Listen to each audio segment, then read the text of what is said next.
Okay, everyone. Welcome to Keto Kings Beer and Barbecue Banter. I am your host, James P. Madonna, and I am here with my co-host, the one and only BC Beer Reviews from Michigan. Greetings. Hello, James. How you doing today? Good, good. The weather's lovely here. It's clear, dry, sunny, breezy, and all the above. Let's see, somebody. Let me just tell him that I'm live.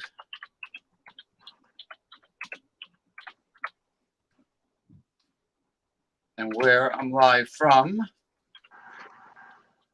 Because he gives very good input. He's a close friend of mine who's very funny. He's naturally funny and hyper and totally psyched up to the max. And that's it. But anyway, you folks who are just joining us, we are about gastronomic delights, culinary talk of all kinds, food, barbecue especially, the emphasis on barbecue. And we also throw in consumer advocate, product reviewing, and alpha male red pill talk here and there when it comes up. And BC Beer Reviews. Mr. BC is, I believe, cooking, if I'm not wrong, spare ribs. Yeah. To be more precise, baby back ribs. Baby back ribs, which cook faster than the big Brontosaurus Fred Flintstone spare ribs. Yeah. Well, let me see if I can get you a shot of the spare ribs that I threw on here. And see, I've already got can you see that? Oh, look at that. Oh, that's a nice rack. That's a big one. Yeah. It's like that girl I met yesterday. She had a pretty good rack too. That is some rack. Except you don't get any aggravation from the pork rack of ribs. Yeah. Yeah. Aside from the humanoids, the human female. I thought I wasn't going to be late today. I'll take my blame for this one. I mean, granted. So. No, I was not sure about the weather. I mean, like you said, you were going to let me know at 2:30 p.m. Is if it's a go. Yeah, if it's go time. Like I was telling you before the show, man, I went to Aldi's. I left at 2:00, and I figured I'd be back by 3 and be able to get everything set up here by 3. By the time I got home, man, it was like 3:10. But then again, they had a huge line at Aldi's. Oh, So really? I mean, it was like, Oh, okay, because it's Sunday. Because a lot of people work during the week that have jobs in the office, and the only time they can shop is on the weekend. That's why I don't go until like in the late afternoon or early evening. Not Saturday, oh, say Sunday. like 4 to 8 or something, Well, yeah, like after the show, I am most likely going to go to. I'm going to take a walk down the hill to Whole Foods and get some things that I need, and Yeah. you know, and then come back, and that's it, and decide where I'm going to have for dinner. Now, I might just get. I was going to make codfish fillet over brown rice, but I might just get myself a ready-made package of barbecue pulled pork and just have That's all some, cool. yeah, have some pork sandwiches with some rice on the side um because you showing me that rack of baby back ribs put me in the mood for barbecued pork. Oh, okay, good, good. and And and that's kind of the point of the show, ain't it? and all these happens to sell under a different name, but I know that both companies that are the same family owns them. No, I'm sorry. That's Trader Joe's and Aldi's. My mistake. My mistake. Trader Joe's and Aldi's are related. Whole Foods has similar ready-made barbecued pulled pork that Aldi's sells. It's good. I've had the Aldi's one. It's pretty good. You know, it's good if you want it. You want to eat something like that, and you don't have time. You don't have time and or the energy to make it from scratch out there on the smoker grill. So, but it's all right. I mean, I haven't. Yeah. I might go with. I might get. Well, I might get 2 packages. I might get two Yeah, packages. I mean, if you're gonna get 2 packages, I'm sure you'll be able to. I don't know what size the packages are, but I'm sure one's good enough for you, and the other one you just throw in the freezer and save it Yeah, for later. Next time you need it. Yeah. yeah. One package. One package is good enough for an entree, a dinner entree, or with other things on the side for like me or you. You know, one package will do it. If you're going to make sandwiches and you're going to have a couple things on the side, it will fill you up. One package, but I have to look and see if they shrunk the quantity. Uh, um, Yeah. let me show you what kind of beer I'm pouring here. Uh, here we go. Okay, I got here from Pennsylvania. I got here Weyerbacher Imperial Pumpkin Ale, flavored here with spices of cinnamon, nutmeg, cardamom, and cloves. You know, a typical pumpkin pie spice, and tis the season. Tis the Yeah. so I'm It gonna. is the season. Oh yeah, Yeah. and I know Another after. thing I've been mixing it up between pumpkin beers and Oktoberfest beers because it Well, is that season. you could smell the spices, and you could see that it is a good imperial pumpkin ale that has a light beige color to the head. It is a dark brown and it's hazy the way I like it. It's got good carbonation and it is very aromatic and it is applicable to this time of year. This wire Weyerbacher Imperial Pumpkin Ale. I think it's about 8 or 9%. Oh, hold on. I think it's 8% on the ABV. Wow. Yeah, it's not super high, but you know, I think Imperial starts at 7.8 uh, Okay. um, yeah, AVB. I'm not sure what the Imperial APV starts at, but okay. Yeah, like a bare minimum range. Yeah. Now, what I'm drinking today is what I had I think last Sunday was the 2 Hearted Ale from Bell's Beers, which is a 7.0 ABV. Yeah. And, it's pretty good. I've noticed I've been bouncing around between 2 Hearted Ales by Bell's and the M43 and the B43 by Old Nation Brewing Company.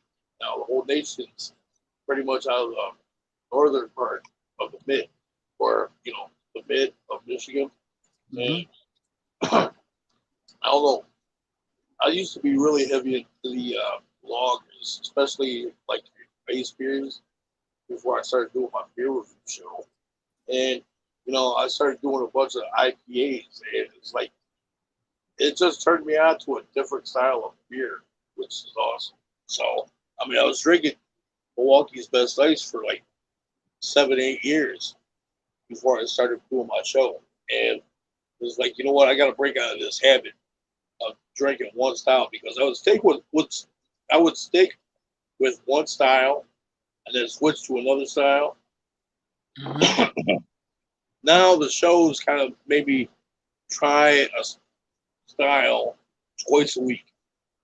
So twice a week I'm doing 2 different kinds of beers a week. So Right. which is pretty awesome. I mean, you're gonna get some that you're not gonna like, then you're gonna get some that are okay, then you're gonna get some that are pretty awesome. So Yeah, well, a lot of it's trial and error, but see, the good thing about certain parts of the country is the availability of single bottles and cans are there. And, you're not going to get stuck with a 6-pack or a case of something you don't like, or you're not going to like because you never tried it before. So this way yeah, you try one can or one bottle, just like the small airline bottles of liquor. You try it, and if you like it enough to buy a big bottle, you have that option. You buy the big bottle. But the liquor stores by me don't do that. They put out very limited amounts of single cans and bottles.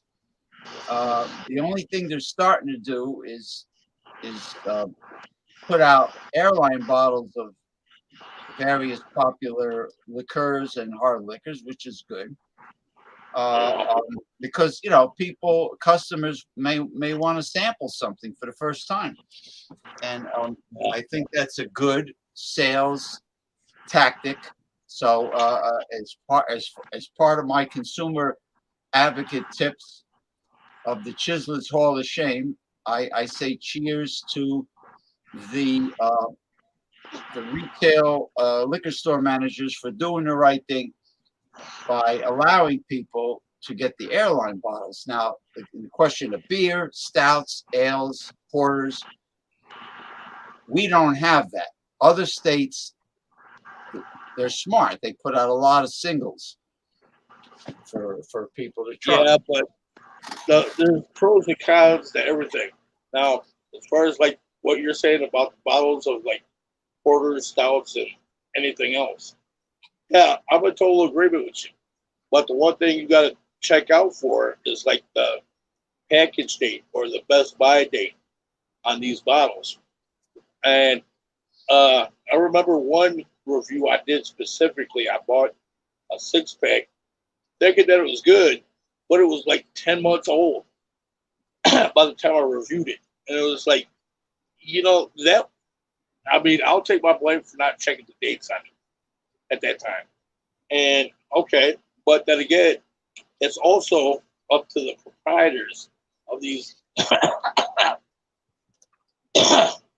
liquor stores or other businesses that sell this stuff to keep up on these things. So, hey, I mean, lesson learned there on my part. Oh, without a doubt. Yeah, without a doubt. And for those guys that are wondering out there what beer that was that I had that was bad that I reviewed, which I really didn't review, it was Abracadabra by Bell's Beers. And that's the only one that was bad by Bell's Beers. But I can't blame Bell's Beers for that. Like I said, it's my fault. It's liquor store guy's fault. So, I mean, hey. Yeah. So, other than that, I've had either a really good or a good run with the beers that I have reviewed by Bell's Beers. Well, this Wednesday on Ronald Tirio's show at 7:20 p.m. Eastern Time, it is a beer from your state. Now, with you, that should be a piece of cake. With me, I don't. So far, I've tried a few beers from my state, and I did not like them at all. And you know, this is. I don't want to be stuck with a 6-pack of something I don't like. Yeah. Now, if I find something interesting from my state that I never had before, I'll give it a shot. But otherwise, I'd rather wait until the following Wednesday, and which is pumpkin. For the rest of October, it will be pumpkin beers. Pumpkin beers, and that is, like I said, that is applicable to this time of year, and I like everything pumpkin. You know, between pumpkin pancakes and pumpkin pie and pumpkin bread and pumpkin beer. They've got a couple of things at Aldi's. I picked one up, but it was like a pumpkin roll. What it was like what they did was it looked like it was a sheet cake, but they cut it up into like sections. And what they did is it was a certain section, and it was a pumpkin, like, I don't know, cake, for lack of a better word of describing it. And what they did is that they threw on cream cheese on one side, and what they did was they rolled it up, so it looked like a loaf. And this loaf was about this long, and it was about this big around, and it was really nice. I enjoyed that. I picked one up, and they do this like about this time every year at Aldi. And I always at least pick one up, and it's always so nice. Well, I hope you realize that the sheet cake has to be really moist in order to roll it without breaking it. Yeah, and it was moist, and they had it in the refrigerator section because of the cream cheese, so it made it even more moist, because it was in the container and whatnot. So yeah.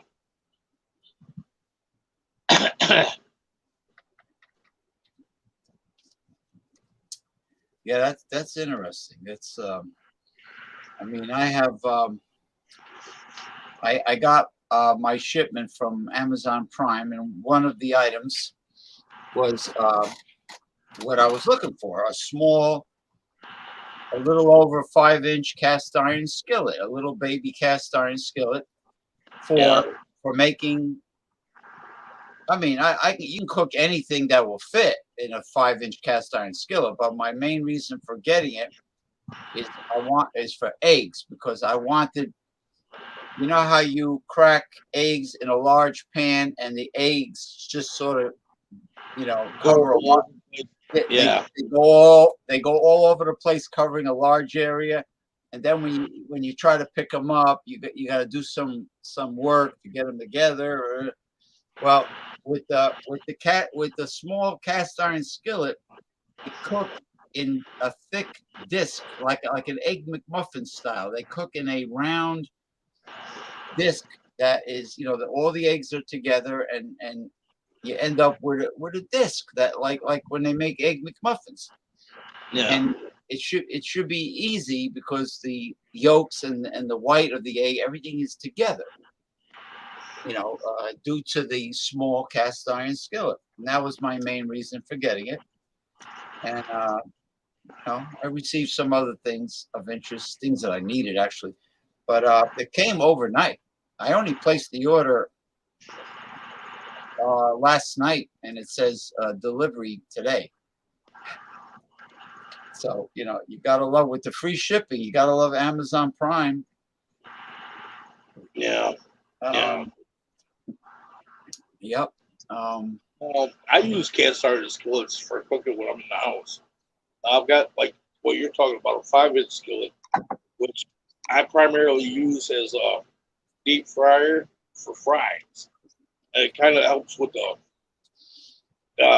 quantity control because you can only fit so much fries in this whole thing.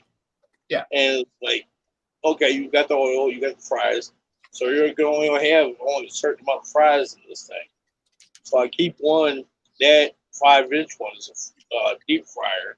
And then your regular, I think, what is it, 10-inch or is it 12-inch? Well, I have the I guess it might be 12. I have the medium sized cast iron skillet by Lodge. You know, yeah, it's I would call it a medium size. It might be 12-inch. And then I got the one I showed on the on one of the shows we did in the past, the rectangular, the griddle that fits over 2 jets. You know, the long. yeah, I got you. Yeah, The cast iron griddle, and now I got the baby for the eggs. So yeah, you know, I know how to take care of them. Never dry it with the towel. Always dry it on the stove. yeah. And, That's what I do. Like, I'll boil them out if it gets caked on with stuff, and then dump the water out. Scrub it with hot water and not a Brillo pan, but like a chore boy or something that doesn't have any chemicals on it. Scrub that out real good. Spray it out with hot water. hot water. Stick it on the stove with a hot on a high flame. I use a gas stove, so that's why it's Me high. too. Me too. I hate electric. Yeah, so do I. And then once all that water and moisture burns out, I get some grease and I pour it in there, or spoon it out, put it in there, and then use like a what is it, a paper towel to kind of put it all over inside, the walls, the flat bottom that you cook with, so it stays, greased up or seasoned. So I mean, you could see if a cast iron pan is not pre-seasoned, you could easily do it by cooking real fatty bacon for 1 week, and it will get black. It will get seasoned. You know, I use like a non-metallic scrubber from the dollar store, and I use hot water. Now the Chinese do the same thing with the woks. If you watch them when they finish stir frying an entree, a dinner, or whatever, and they pour it into the container, right? You'll notice they'll hit it with hot water and take some kind of a brush that they use and clean out the wok with hot water, never any soap, because you don't want to remove any of the carbon coating, the seasoning. yeah, That's why you should never use Brillo unless someone is throwing away their cast iron cookware and it's all rusty and abused. If they haven't been taken care of and they're like loaded with rust and somebody's throwing it away, and you grab them and take them home, you have no choice. You have to Brillo the rust off. Then but there's a quicker way than that though. If you get a drill with a wire wheel, what you do is you get that wire wheel and start doing what you would with a Brillo pad and start getting all that rust off. I'm talking, inside, outside, Okay. and everything, getting all this rust off. And then once you get all that rust off, that's, I don't know if you wash it after. I'm going to assume you're going to wash it afterwards. And then that's when you start seasoning the cast iron skillet because it needs that oil. That's why it rusted up to begin with. Yeah. Well, once you get the rust off, it's good to go. Then you dry it on the stove, and actually, when it's super hot, when all the water is evaporated from the cast iron, I pour the oil into the hot pan a little bit, just a little bit, because it's going to spread because of the heat. Yeah. So you just put a little bit. Like I use the Trader Joe's cold pressed sunflower seed oil. Oh, okay. Yeah, they say expeller press to be fancy, but it's cold press, same thing. And I just put a little bit, and that takes care of it, And same thing with the wok. Okay, we're approaching the grill. Yep, I gotta do my splits in here. Yeah, check Sorry on about the rack of baby backs. Can you see it? Can you see it? Oh yeah, I see it perfectly. Baby back. Yeah, you see it good. Now, I've got water this time in the bottom for this. So you see me spritzing it. And the last time when I did the pork loin, the reason why I didn't have water in the bottom was because the cornbread is naturally moist anyway. And I didn't want it to get soggy during the cooking process. Oh yeah, but plus you had onions and mushrooms with the cornbread, and that's more moisture for the pork. Yep. Now since that's done, now I'm gonna throw in some more wood chips here.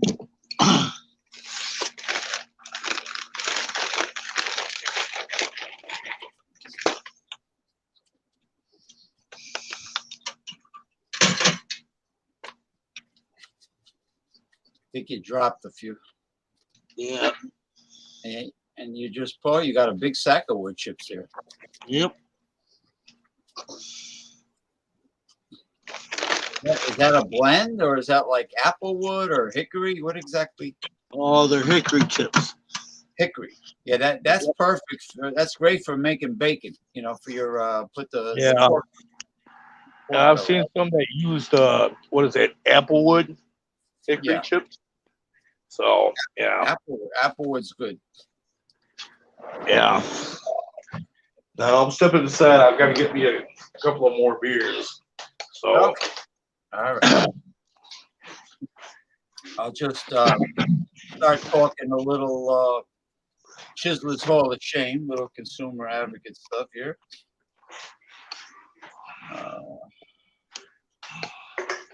Okay, we have. I want to talk about a nationwide chain that grew very fast, a chain of dollar stores called the Dollar Tree. Now, the Dollar Tree, and I know people that work for them, the Dollar Tree is unfortunately, typical retail. They pay cheap. The benefits stuck. They're almost zero. Even the managers work long hours and get paid chump change, chicken food, crap. But the Dollar Tree says here the revenue for the quarter ending July 31st, 2021 was, let's see, $6.343 billion. Okay, an increase over last year. Dollar Tree revenue for 12 months ending July 31st, 12 months ending, was $25,768,000,000, right? That's a 4.64% increase over the year. Dollar Tree's annual revenue for 2021 was $25.509 billion, an 8.4% increase from 2020. So besides the chump change and disrespect that they're showing towards their employees, despite the fact that they're filthy rich and they're making a ton of money, they have the nerve to also disrespect their customers by raising the price on some items to like $1.50. So the first inductee this week into the Chislers Hall of Shame is the Dollar Tree Corporation. Shame on you. Shame, shame, shame, shame. Okay, now let's see what we got here. Nabisco, everybody knows that toxic garbage. Nabisco, cookies, crackers, and what have you, is shrinking its snacks again. For 80 years, Oreos measured roughly 1.75 inches in diameter. That means across. But now there's a 1-inch version that measures just 1 inch across. It says, and don't worry, despite its minuscule size, you still can twist them apart and eat the icing first. Oh, big fucking deal. So, so corporate American greed, second inductee into my Chislers Hall of Shame, Nabisco company. Now, of course, the ice cream companies were inducted a long time ago because when I was a kid, ice cream came in a half-gallon container. Now, it looks like they're not. It looks like about a quart now, and as they're shrinking, it'll probably go down to a Ben and Jerry size. You know, I mean, most of these companies, shame, despicable. Okay, now I want to tell a story, and it's not about a man named Jed.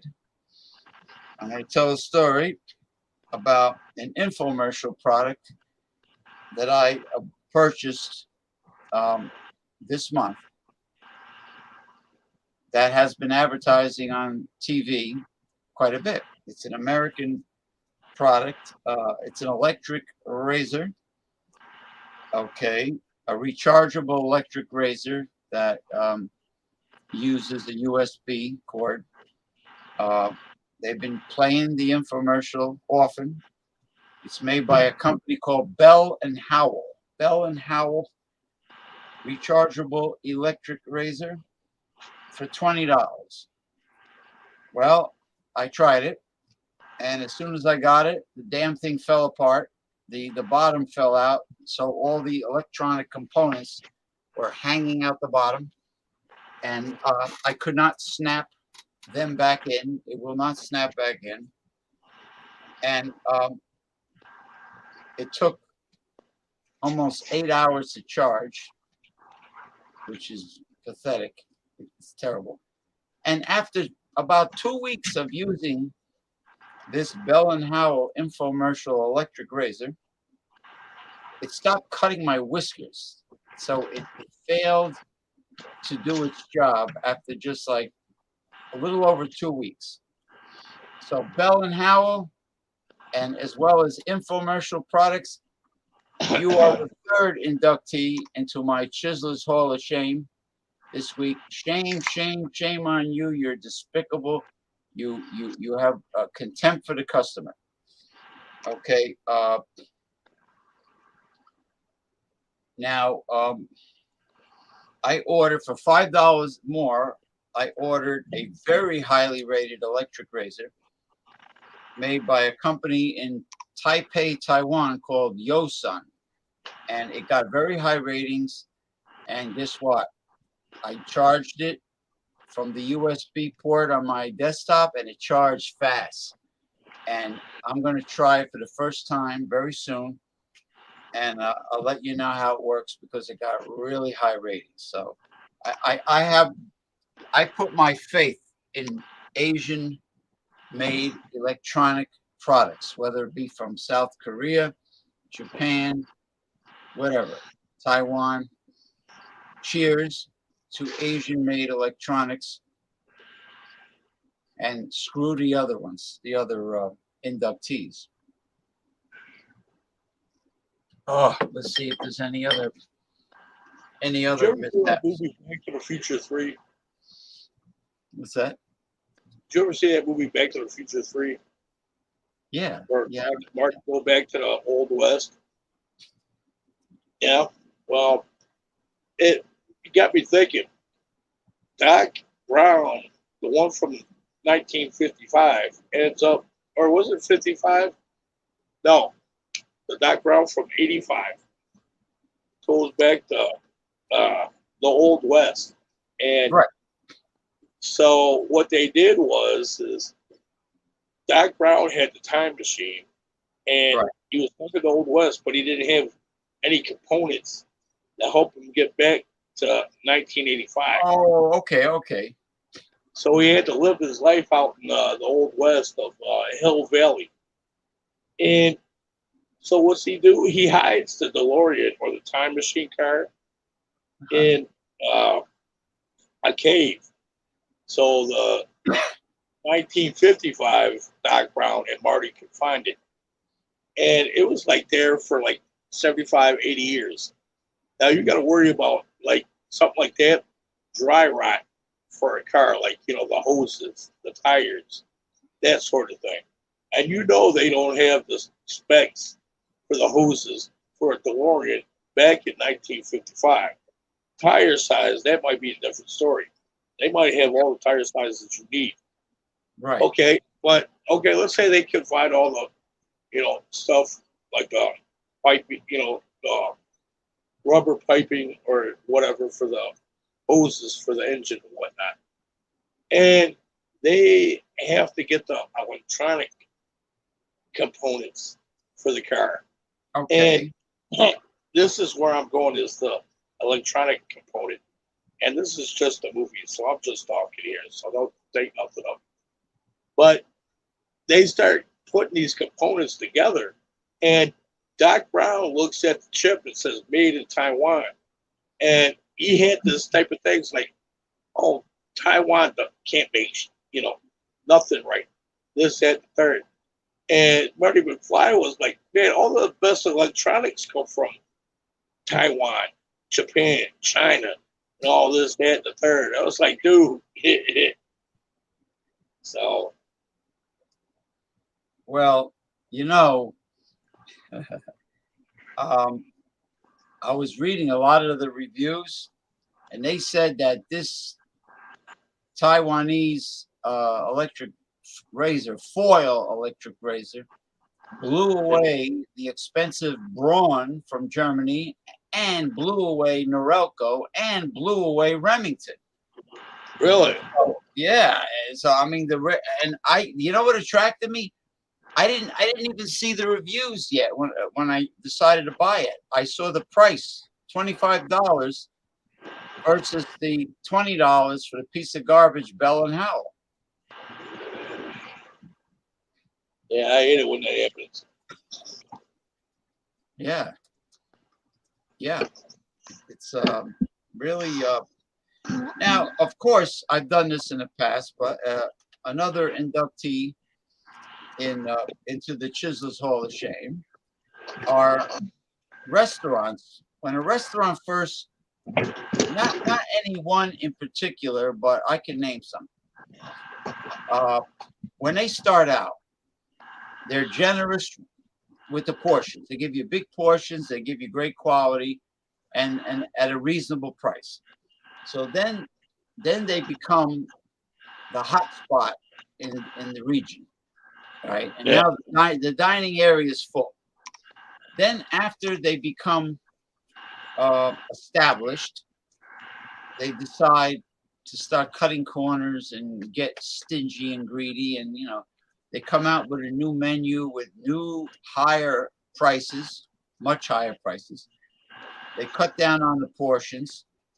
So this is a slap in the face to the customer. This is contempt for the people that built your business, the people that made you established. And a lot of the restaurants in my area are owned by Greeks, and Greeks they're in a lot of ways they're worse than the Italians when it comes to screwing over their customers, and being cheap and stingy. And they own a lot of diners around here that are overpriced. Same deal, way overpriced for a fucking diner. And this is why I can't wait. I wish Denny's opens up, opens up branches, locations in my area, just to put those greedy, stingy, Greek-owned diners out of business. I would love it. People can have breakfast at a reasonable price. I mean, we have IHOP, but IHOP, it's not cheap. Yeah, same here. I mean, I've only got like 2 locations of IHOPs that I know here in Michigan. That's in downtown Detroit, and one is in, I think, Flat Rock, or is it Woodhaven? Well, either way, it's the only 2 locations that I know of on this side of the state. So, as far as IHOP goes, and honestly, I've only been there once to get coffee.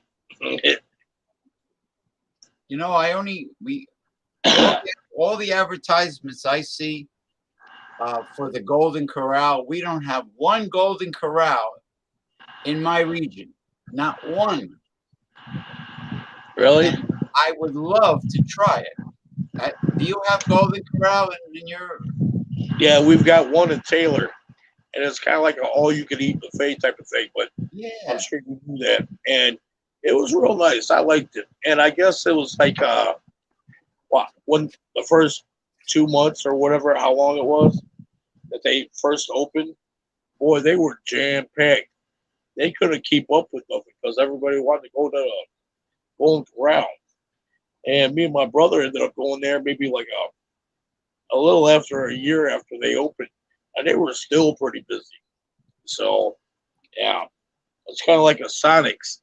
We didn't have a Sonics around here for years and years. And then they ended up opening up one in Southgate, like, right, I don't know, almost 10 years ago. Yeah. And the same thing, bam, everybody was there for who knows how long to try a Sonic. And they ended up opening up a second location out in Lincoln Park. So you've got 2 locations of Sonics, but only one going Corral. And I figured, why don't you open another one up somewhere? We have 2 Sonics in my region, but you can't. They don't have a drive up or a walk up, right? You have to get a damn waitress to bring you the Sonic food.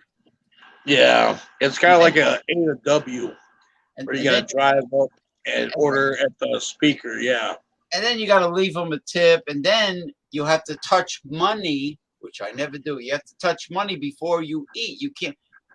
When I touch money, I go to the restroom and wash my hands and then touch my food, because every Tom, Dick, and Harry touches money. They all handle money. You don't know where people put their hands. You don't know where them hands have been.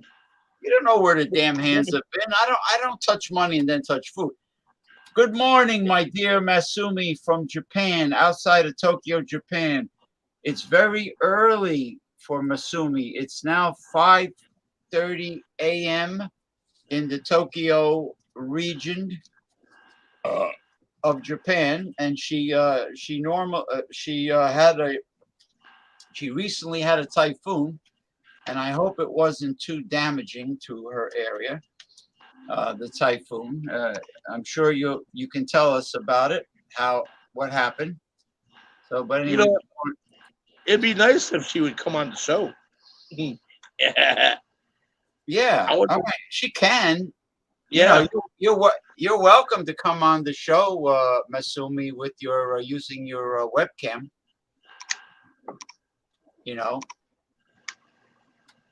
Using the webcam.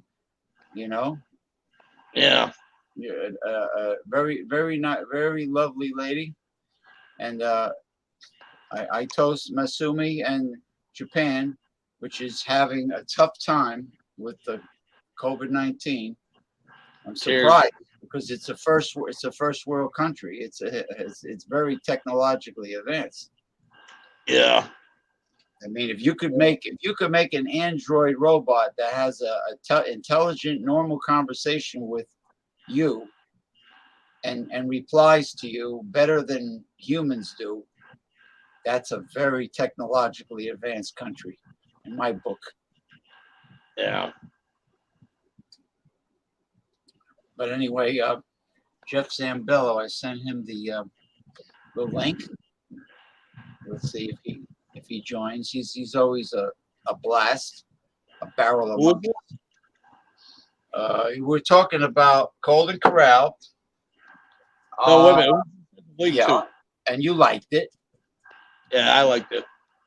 Trying to think of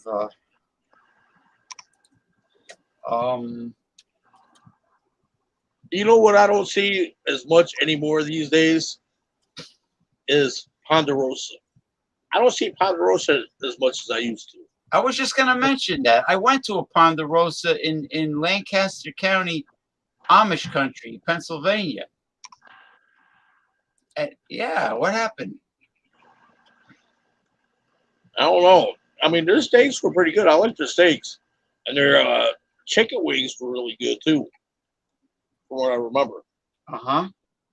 So, that and the sign of the beef cracker. I don't know if that's a local thing, but we used to have a bunch of them around here. Having a guy on the sign looking like the dude from Quaker Oats, with the hat, the hair, and everything. Yeah, like, I heard he's not a real person. Yeah. Like Mama or the General So or like Uncle Ben's rice, Mama Celeste's frozen pizza. Yeah. Aunt Jemima was made up. Yeah. Yeah. Quaker Oats, the guy with the rosy red cheeks. Yeah, he's fictitious. Yeah. To try to get people, because they trust his face. He's got that wholesome farm fresh look to him. The old fashioned look. Yeah. In short, he's basically a mascot. Yeah. Yeah. Marketing tool. Yeah. Gimmick. That's what the word. Yeah. It's a marketing gimmick. Yeah, marketing gimmick. You know what I could do? Let me see if I can do this. Hold on. Let me see if I can do this. I might not. And just a side note to switch gears here.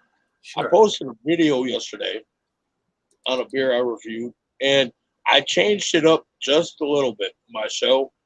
Just a little bit. And it's essentially the same thing overall, but I couldn't find my brother's song that I play at the end of the video. So I ended up choosing an audience applause for the end. And it was like, I thought that was so much cooler. It's like, yeah, hearing the audience applause after hearing me do the beer review show, but I just kept it for now. So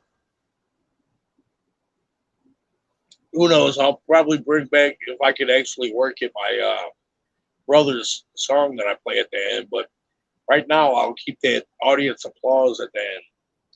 So I thought it was humorous. I liked it. I enjoyed it. That's why I put it in. So, yeah, well, there's not. I went to Aldi's today, and freaking, I was there buying stuff, and I bought the ribs. I bought a bunch of stuff, and I also bought a bunch of Vienna sausages, like one of them flats or whatever.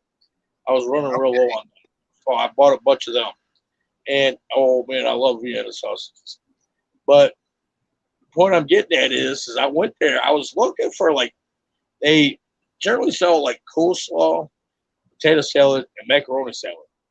And I was looking all over the place for this stuff, man. I could not find this nowhere. And it was like, come on, man. And I couldn't believe it. So, hey, figured I'll have like maybe potato chips with some sort of dip or something with chips or French Well, fries. my But favorite. I think Yeah, I'm gonna have baked beans with that for sure. I know that. I Sorry for like that. I like Bush's baked beans or B&M. I like them very much. I like as far as dipping goes, my favorite is um, the original restaurant Mexican restaurant style tortilla chips with a good salsa. Good Yeah, salsa. I like or guacamole, but good guacamole. yeah. I generally make my own guacamole at home. So yeah. Now, Daryl Messias, greetings from Northern California. Daryl Messias is here. All right. You hey make Daryl. your own? The Yeah. processor?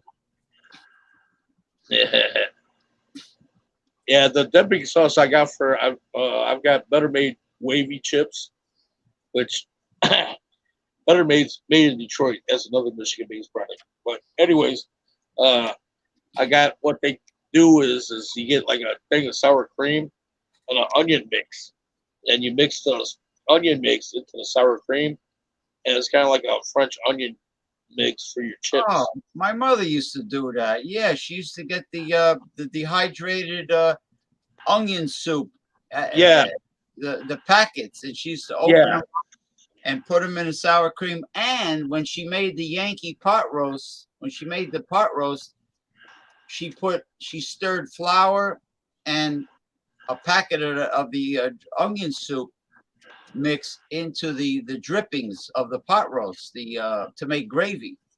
Oh, okay, nice. Yeah, yeah, that's how she made the gravy. Because you got to use. Well, you need drippings. Yeah, With especially if you're gonna make gravy. Yeah, Yeah, you need the drippings, and yeah, it's really the beef fat that gives it the flavor. And then you put the onion soup, one packet of the dry onion soup, and you slowly stir the flour a little bit at a time as you're stirring it. yeah. You Because kind of make a roux out of it. Yeah. right, you don't want lumpy gravy. No, you don't. I No, hate lumpy gravy. no. So you got to do a little at a time. Pour a little flour, stir, stir, stir, stir, stir. Pour a little more, stir, stir, stir, and then you'll have. I forget who does it, but I'll uh, check it out before the next show and give you who it is. But I know it's this girl on YouTube, and I don't know about you, but I love me some Salisbury steak.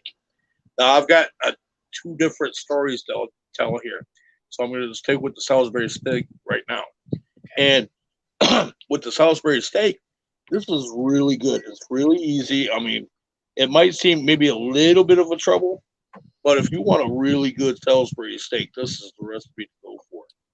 And you get like a pound and a half, 2 pounds of hamburger, and then you mix like all this stuff there, like your ketchup, Worcestershire, Right. breadcrumbs, onions, and what have you.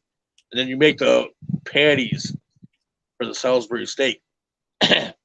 And you got to throw in some like beef stock and mushrooms and some onion with some flour. And well, I'll get into some great detail for the next show. So this is kind of a teaser for the next show.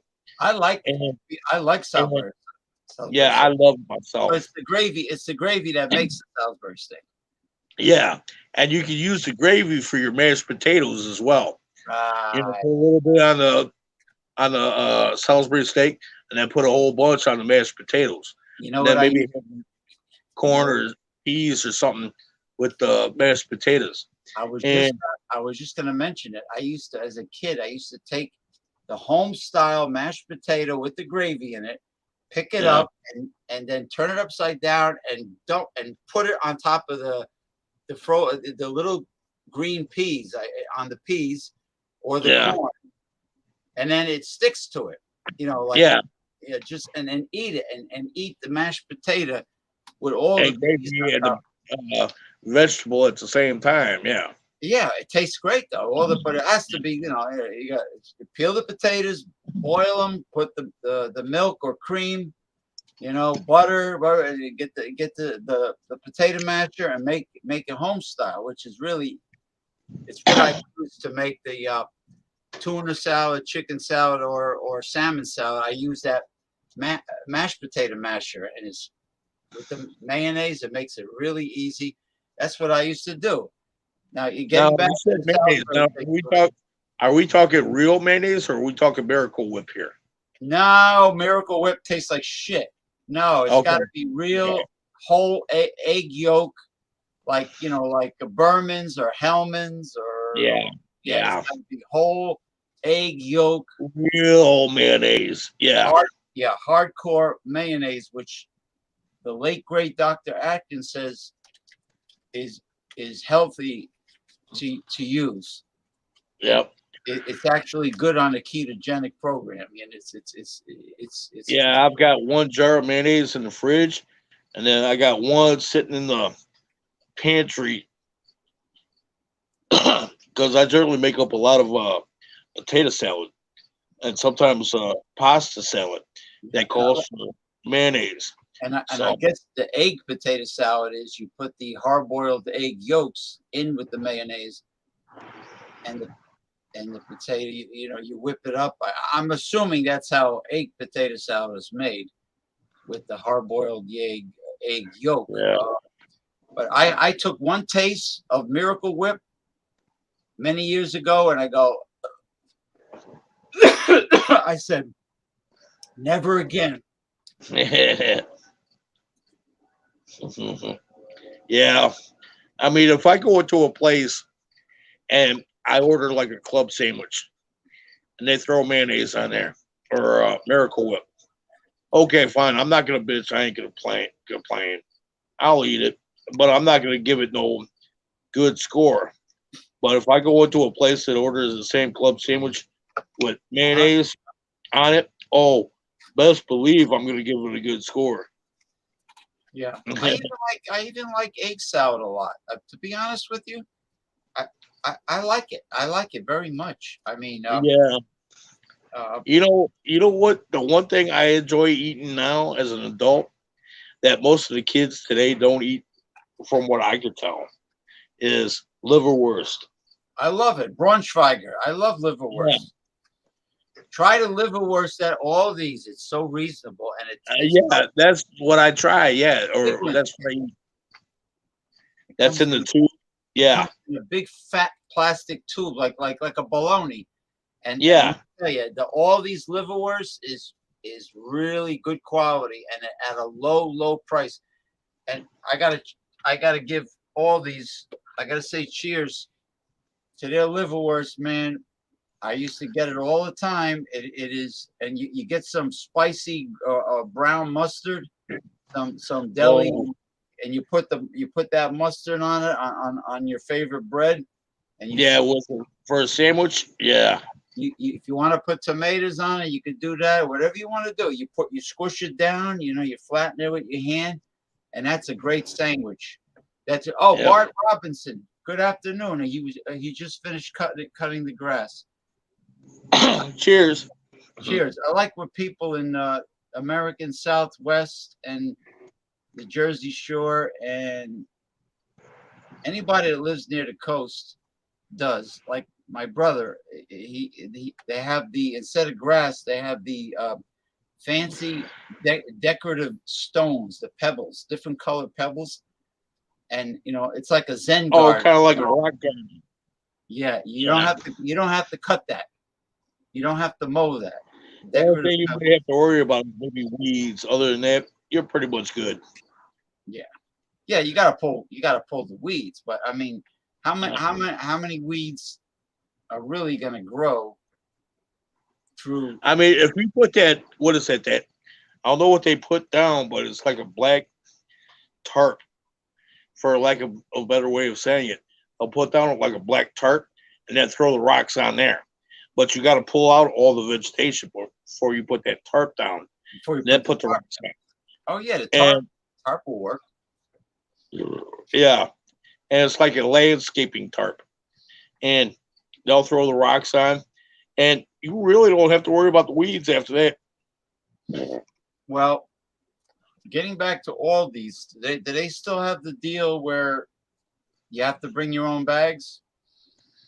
Yeah, well, you got to bring your own bags or buy the bags that they sell for like 10 cents. I'll show you. I'll show you what I bring. I'll show you exactly what I bring. And you know what? It works. I got this. Yeah, let me get my Oh, one of them, the cloth bags. the duffel bag with the shoulder strap that goes across. You know, it's got the zipper. It fits a lot of groceries once you get it. Once you open it up, I mean, not groceries for a family with kids and everything, but you know, the groceries, Yeah. 1 to 2 people. It definitely fits a lot. It's very strong, and if you wear it like this, diagonally, like that, Yeah. you hardly feel the weight of the groceries. Yeah. And You know, I used to take the bus and I would have what I would call a satchel. And it's kind of like what you're talking about there. It's kind of like that thing, but what it was like one of them. I called it a satchel, but it was one of them things where it would hold a laptop in it, yeah, but I would have various things in it. And you know, I had it decorated. I had a bunch of pins in it. Yeah, I've got the bags at the house. Yeah, I put this in the bag for perishables. You know, I got this at the Dollar Tree actually, and you know, I put if I have to, I'll put one of those. If I have to, I'll put one of these in here. yeah. Now, what I used to do is Oh, one of them cooler. right now Yeah, what I used to do is before I lost my car in a flood because once the engine takes in water, you can kiss it goodbye. What I yeah, used to do, I used to have a Coleman cooler in the trunk of my car, and I would have this with those frozen blue things. Now when you go shopping, you put the perishables in the cooler. Guess what? You don't have to worry about rushing home right away because you got yeah, perishables. yeah.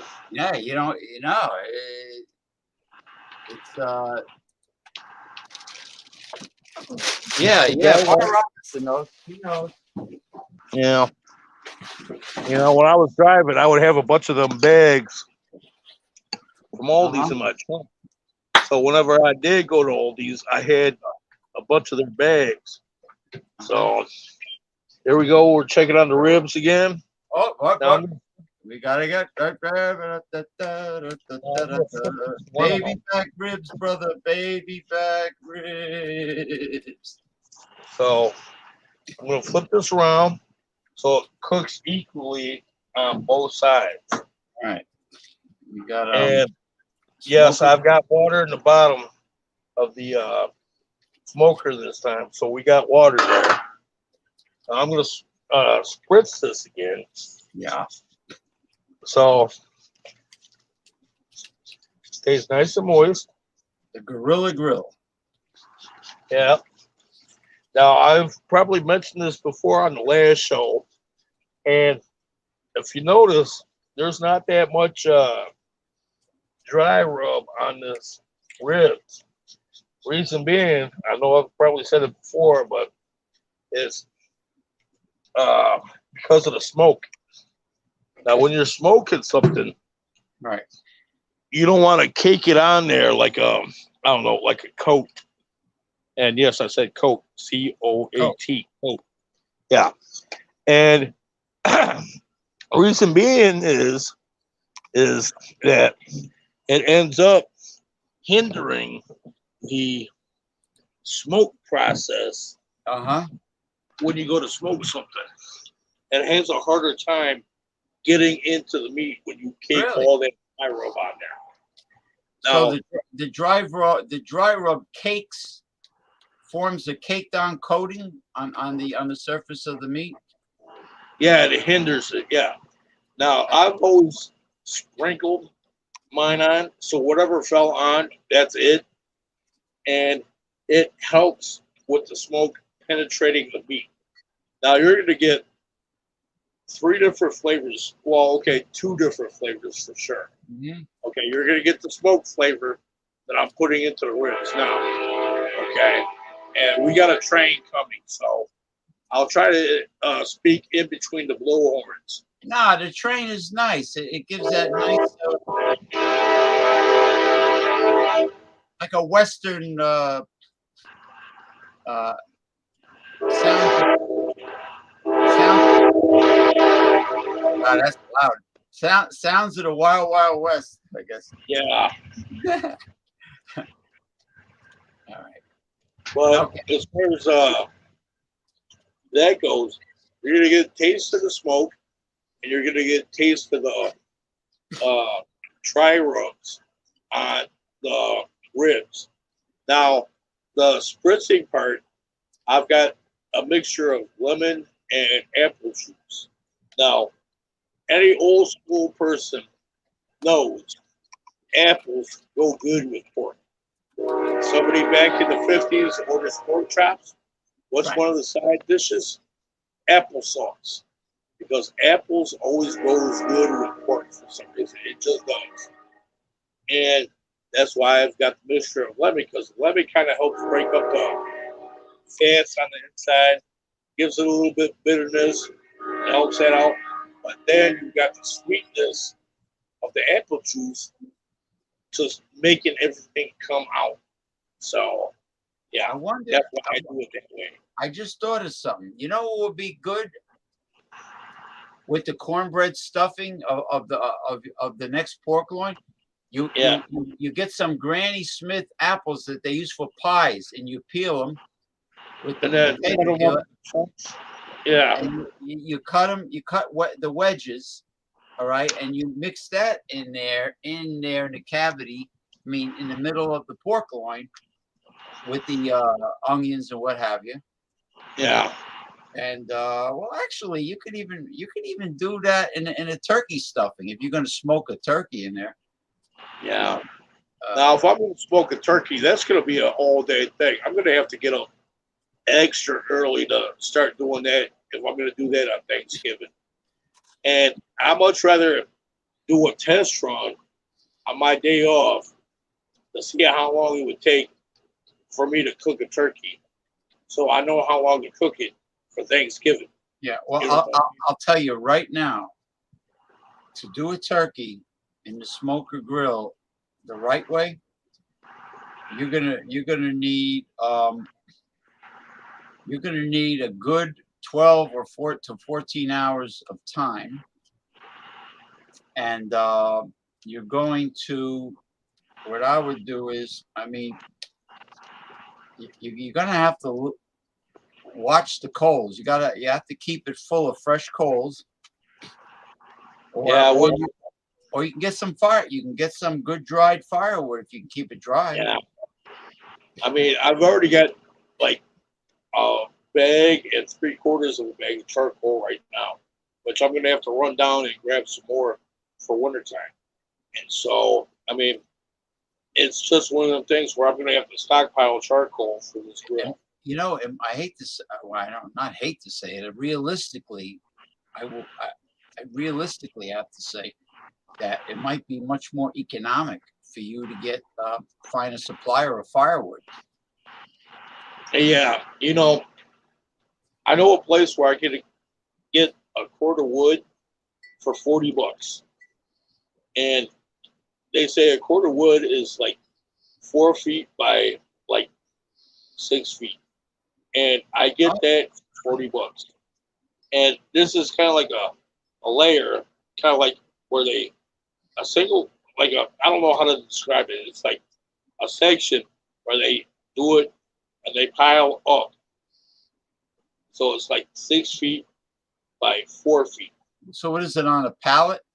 It's on a pallet. It can be where I get it from. Okay, have you seen them like in the grocery stores where they got them boxes for the pumpkins or the boxes for the watermelons in the grocery stores? Right.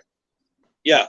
Okay. The wood I get at comes in like one of them boxes, and that's a quart of wood, and that's $40. And you know that lasts me a while. So you're gonna have to stack it on the concrete, not on the dirt, not on the mud. well, I've already got set up here because I've already got a bonfire pit in the backyard. I don't know if it shows in the background, but when you watch my videos,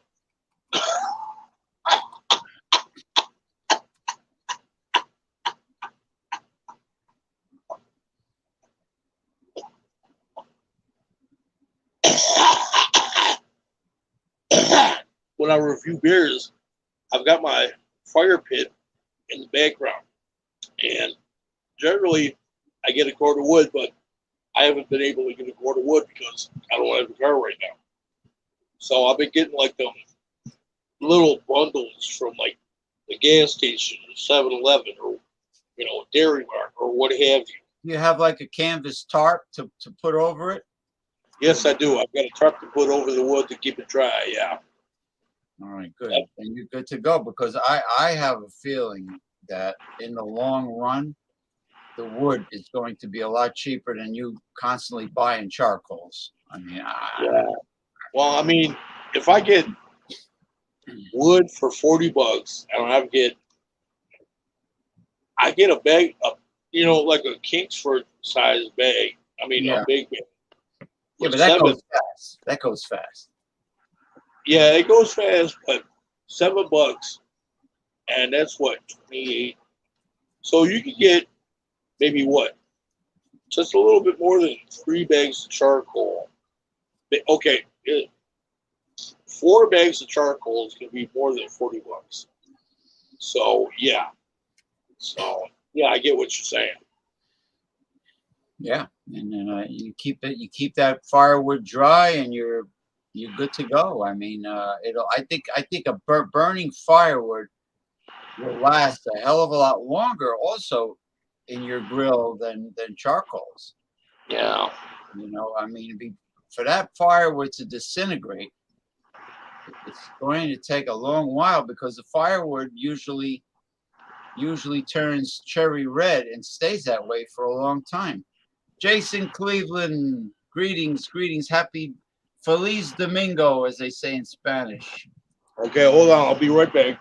Now, whether it be lump or briquettes, or the old-fashioned jagged ones, it's going to go from red to white to disintegration a lot sooner than dry firewood. I predict that right now. And it's much better if he uses firewood. Not only cost-wise, but with the smoke, with the additional smoke you get from the firewood. As long as it's not sappy pine. Pine has too much sap in it, or resin, or whatever the hell you want to call it.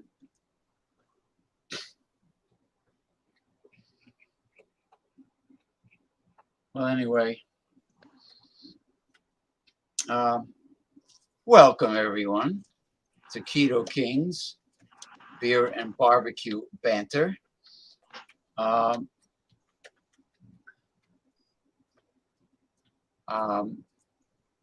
We might have a couple additional guests, maybe, if they're available. Unless they're boozing it up on some other live stream hangout.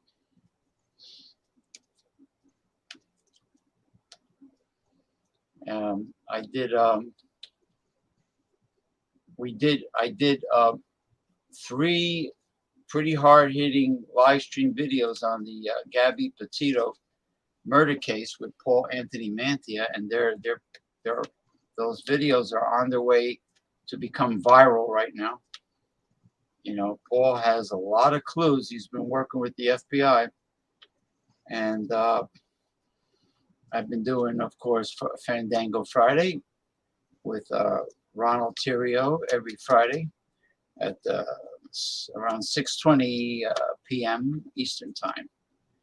And that is the theme of that show is liqueurs or flavored hard liquor. And you don't have to buy a big bottle. Get the little airline bottles. They're cheap. That's what I do. You know, I only do it because they're available in airline bottles. I'm not really a liqueur fan, you know, and I'm not going to be buying a whole shitload of big bottles. That's for damn sure. Okay, all right. He's doing something with the Gorilla Grill. I'll bring you over so you can see what I'm doing. The Gorilla Grill. Gorilla my dreams. Gorilla. Gorilla. Oh yeah. You know, I keep gorilla for some reason.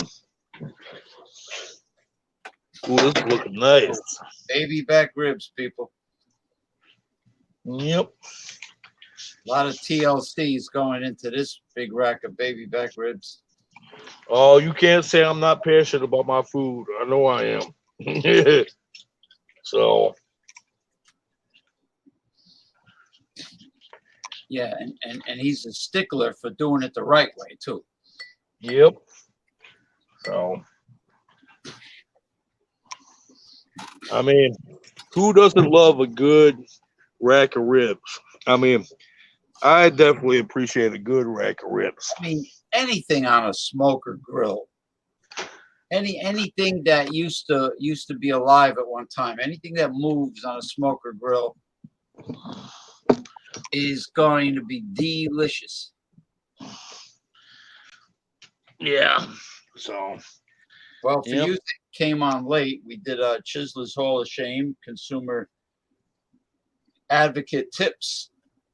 We talked a lot about different food, different establishments that have food. There's a place that opened up right next to my hometown in Garfield, New Jersey. My hometown being Lodi.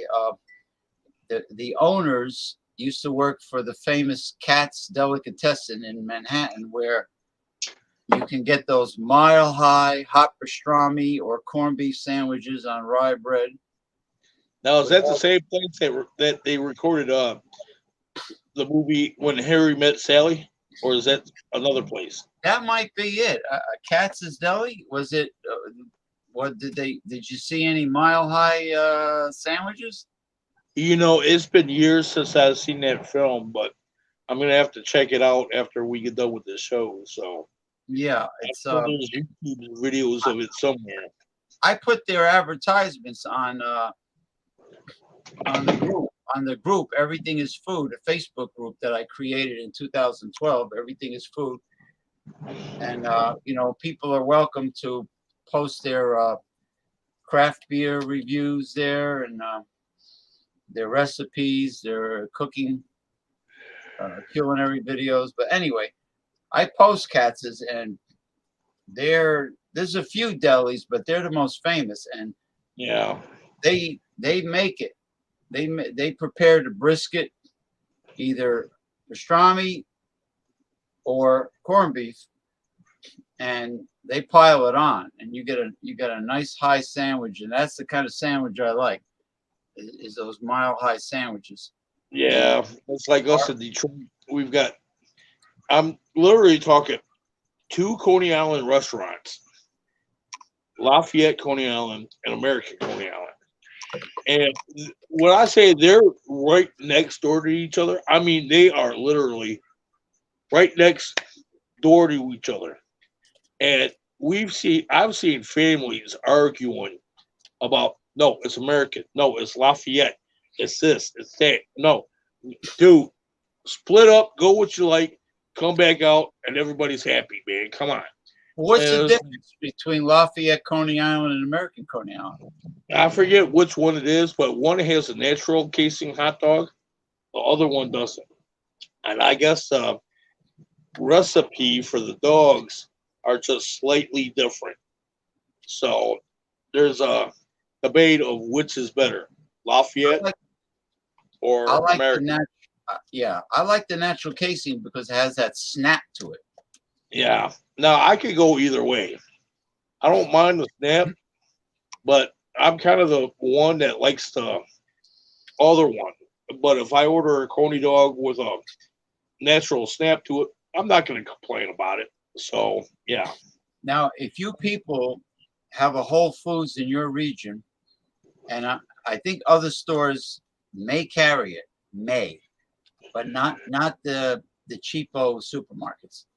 They have probably the best hot dog in the world, Feltman's of Coney Islands. Felt, Feltman's of Coney Island, where they use top of the line grass fed beef, and you can get regular size or you can get footlongs. I get the footlongs.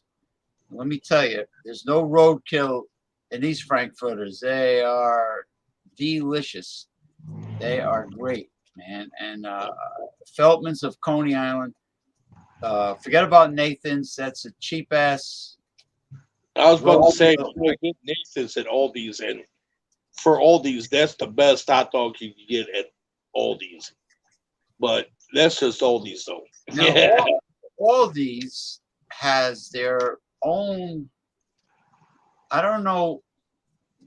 I used to buy the Aldi's brand. I mean, it doesn't say Aldi's. It might say, like Berman's or something yeah, like that. like if you buy condiments at Aldi's, they're usually Burmese, but this is another name. But it's the store brand beef Yeah, beef frankfurters made with high quality beef, and they were good. Honestly, I read the ingredients. There's no corn syrup in there. There's no meat byproducts. You don't even want to feed your dog and cat meat byproducts, yeah. let You alone know, food. me and my sister would talk about shopping at like different spots. Like here, I don't know. Well, I'm sure you get them, but we've around here we got your Aldi's, you've got your Save-A-Lots, you've got your Myers, you've got your Kroger's, and that's pretty much the big four that we've got here. Now, me personally, I go with Aldi's first, and then I go with Save-A-Lot, which primarily Aldi's is all I do is Aldi's, and then I go to Save-A-Lot. Unless it's some oddball thing where I need to go to Kroger's or Myers, then I'll go to Kroger's or Myers to get what I need, which Oh, really isn't much.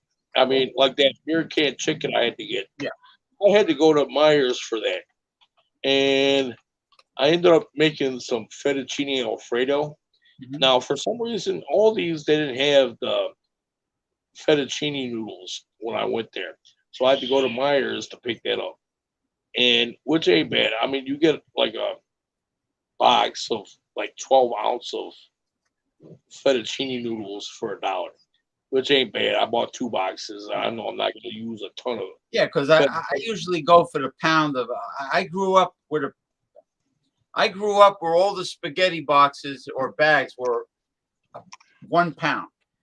You know, Yeah, yeah, I don't go for that 12-ounce bullshit. yeah. Now, But see, for me, yeah, I bought like you're saying, I bought a big old box from Aldi's of spaghetti noodles. I'm talking like a box like this big square. And, pasta, dry pasta, lasts a long time. It's like rice, it lasts a long time. So, I mean, it's good to have. yes, for storage, you can't kill it because it's dry. Now I got to give you a tip for all this.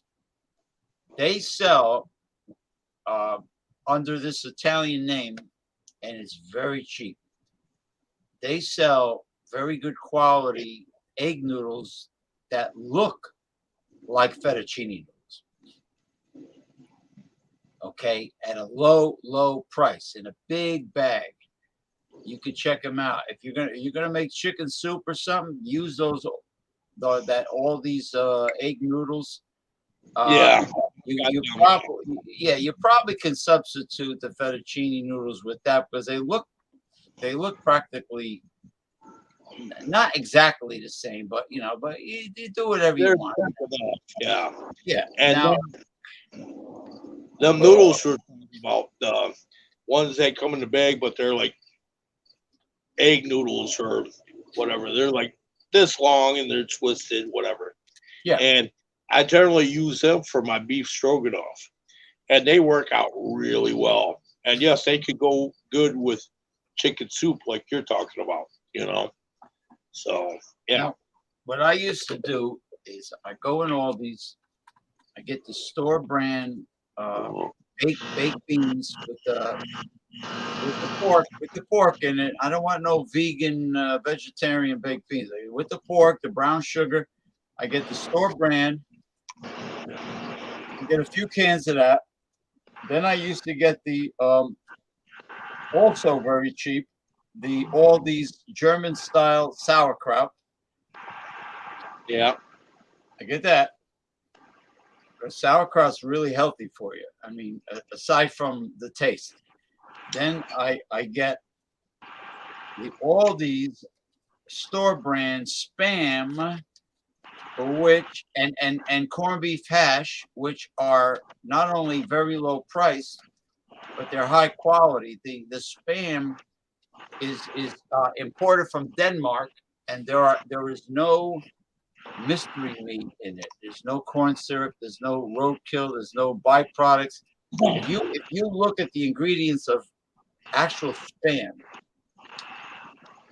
and then you read the ingredients of the imported from Denmark spam, they call it luncheon meat, but you could see it's spam. It's the same, yeah. yeah, and it tastes like spam, except it's very lean and there's no crap in it. It's just I pork. hate to say it, but I've never had spam ever in my life ever. You might like this. Get a can. I mean, it. I thought it was good. I mean, give it a I try. know you could slice them up in like thin slices, fry them up, and then have a sandwich out of them. All you gotta do is maybe throw on some cheese, and you're good. Yeah, instead of spending extra money on tail pork roll, you could do the spam with it. Spam and eggs. And Spam. A grilled spam sandwich with. I know Hawaiians for some reason love spam. I've got a. I don't know about you, but I generally try to stock up on like canned goods and whatnot. And I'm not saying I've got a ton of stuff, but I've got enough for me. And I've got a bunch of diced tomatoes, a bunch of tomato paste, a bunch of spaghetti, a bunch of chili in the can with no beans, no beans. There's a method behind the madness on that one. Because I generally like having coney dogs and chili cheese fries. Oh yeah, and all these has great canned chili with beef. Yeah, and I get the ones with no beans, and that's what I use for the chili corn dog or the Yeah, chili absolutely. You put it right. You put it. fried You can corn do or the mustard, coney chili, dogs. Yeah, mustard, chili. You can add onion. Yeah, sauerkraut if you want. Let me tell you, chili dogs. Oh yeah. yeah, and you cannot beat a good chili cheese fry and a coney dog ever. I You mean, know my and they're can. Let me tell you, all these canned goods are not only decent quality, but they're very reasonably priced. They really are. yeah, yeah. Yeah. And I've noticed that getting back to the Vienna sausages or the uh, you know what I'm talking about, the Vienna dogs. Yeah, yeah. And I generally buy it, like I said, I bought it. I don't know if it's a flat, but it was like 24 or 36 of these Vienna sausages. And I know we've talked about this on Ron's show like 2 weeks ago. And I had to buy more today because I'm down to like my last 2 or 3 Vienna sausages. And I used 1 can this morning when I made eggs. What I did is I chopped them up in bite-sized pieces, and I scrambled some eggs, and I threw the Vienna sausages on there to cook. And once I had them cooked all the way around, that's when I threw in the scrambled egg mixture. And all I did was it was 2 eggs, a little bit of heavy whipping cream with some freshly ground pepper, and I cooked up the Vienna sausages, let them cook. Then I threw on the scrambled eggs. Then, proceeded to make scrambled eggs with these Vienna sausages. And I already cooked I had corned beef this morning with my breakfast. So it was corned beef hash with scrambled eggs. Yeah. With Vienna Well, sausages. corned beef hash is nothing but chopped corned beef with diced potatoes. That's all it is. Yeah. So I had that for breakfast. I figured since today was my day off, I might as well enjoy my day off. So it was that this morning. And so it was a good day today. It was a good day today so far.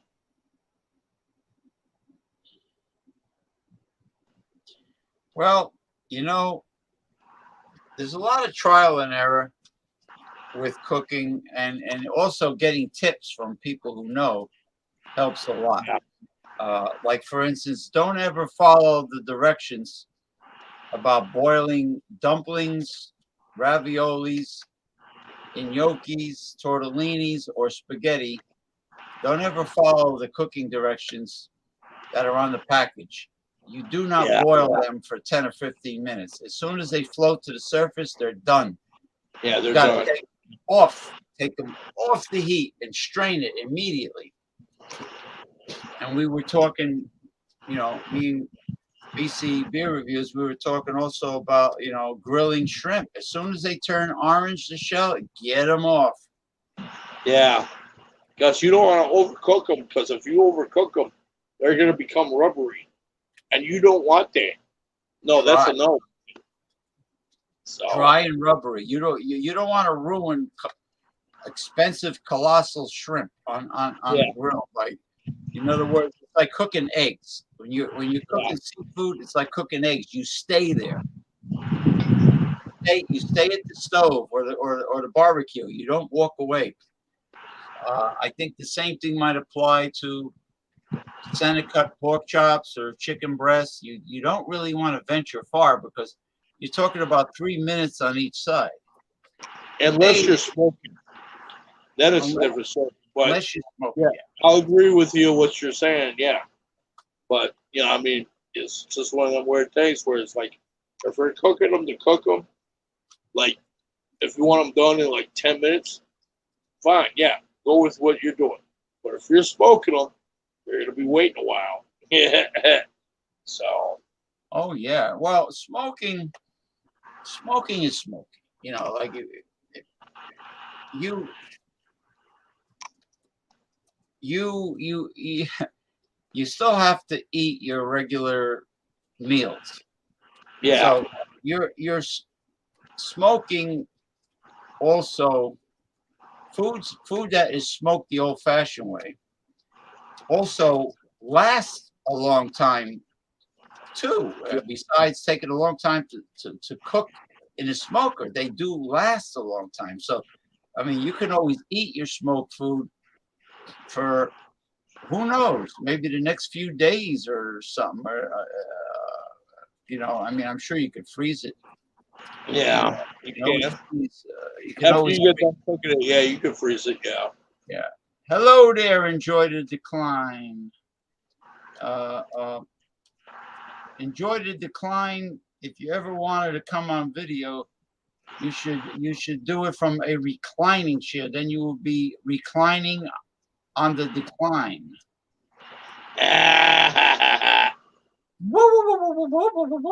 Fart doctor, my friend. Yeah, how are you, sir?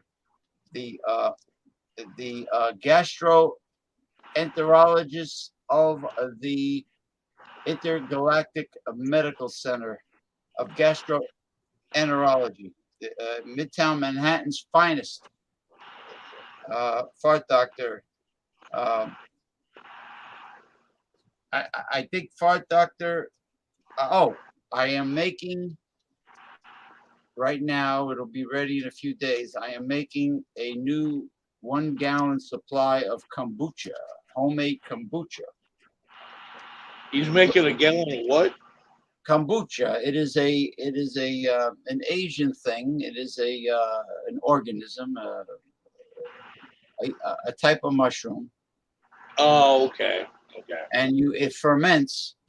If it converts the sugar, you use like a cup of sugar with tea, 8 bags of tea as your base. As your base, you can flavor it, and then it converts the sugar, it ferments it, it turns it into home style carbonated soft drink, but it's loaded with probiotics. And probiotics, from what I found out, is I think 70 to 80% of your immune system is in the gut. Just think about that. 70 to 80% of the immune system is in the gut. Yeah, you're right. I have to go to Whole Foods, but I've got to go run in the house. I want to grab something real quick. I'll be right back. Okay, I'll catch up on the commentary. Jordy from Scotland, greetings. Happy Sunday night to you, Jordy from Scotland. Beers, barbecue, and banter. Yes, Fart Doctor says. Oh, nice. You should show that kombucha on video. Actually, I do have a kombucha video on my Facebook group. Everything is food. Look it up. It's named after the song from the Robin Williams musical Popeye. Everything is food, food, food. Remember that? Yeah. People don't remember. They ask me, why did you name it Everything is Food? It doesn't click. Yeah, kombucha. 70 to 80% of your immune system is in the gut. Remember that. Yes. Decline on the recline. That's right. Bart Robinson, thank you.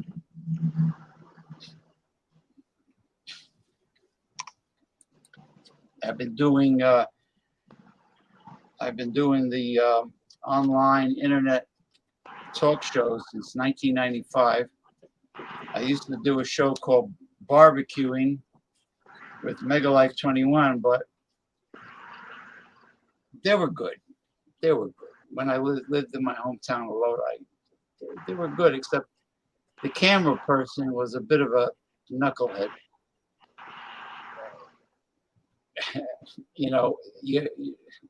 She was supposed to not keep the camera on me constantly.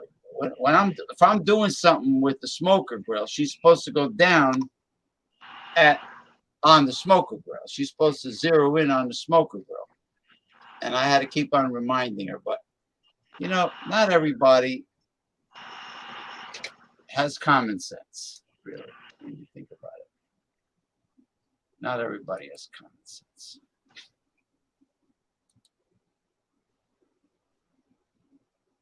Yeah, kombucha is easier than kefir. Now, I have kefir grains in the refrigerator because they have to be kept refrigerated. I have them. And I used to make kefir when I lived back home. And I saved the grains. But kombucha has to be kept at room temperature. If you put it in the refrigerator, mold starts to grow on the kombucha organism, and then it eventually kills it. So in my estimation, kombucha is much easier to make, and it grows much faster. I have enough kombucha, fart doctor. Literally, I have enough kombucha to send you a pretty decent amount. I mean, I don't know what I'm going to do with it all. It's growing like the blob. So if you want it, if you want some, as long as you don't use anything metallic to touch it, I mean, I'll put it in a like a gallon freezer bag, Ziploc freezer bag, and I'll send you some. You know, just send me on Facebook Messenger and an address to mail it to, and I'll send it to you because I got more than enough.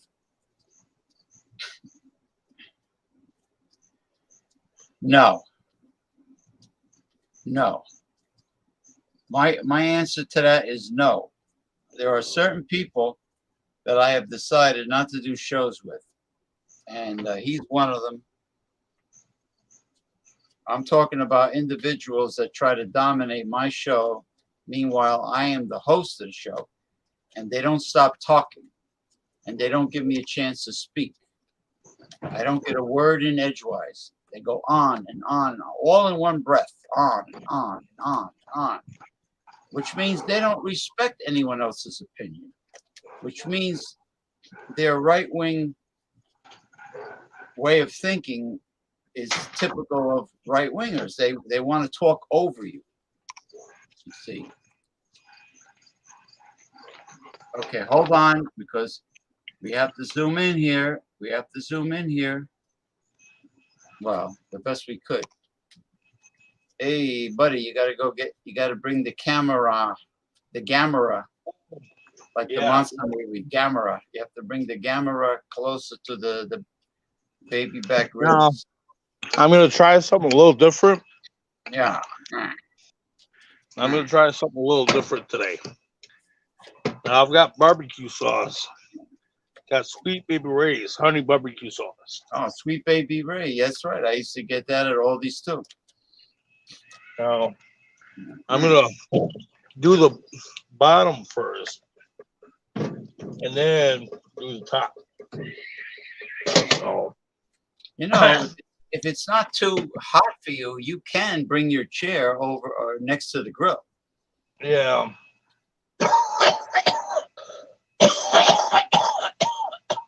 And then the gorilla would be in the video with you.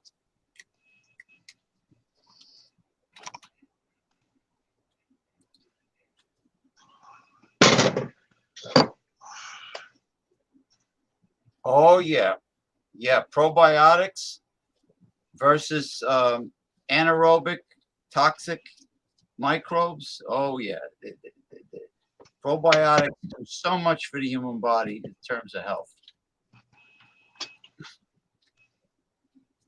Yeah, but we can be, but some personalities clash, Fart Doctor.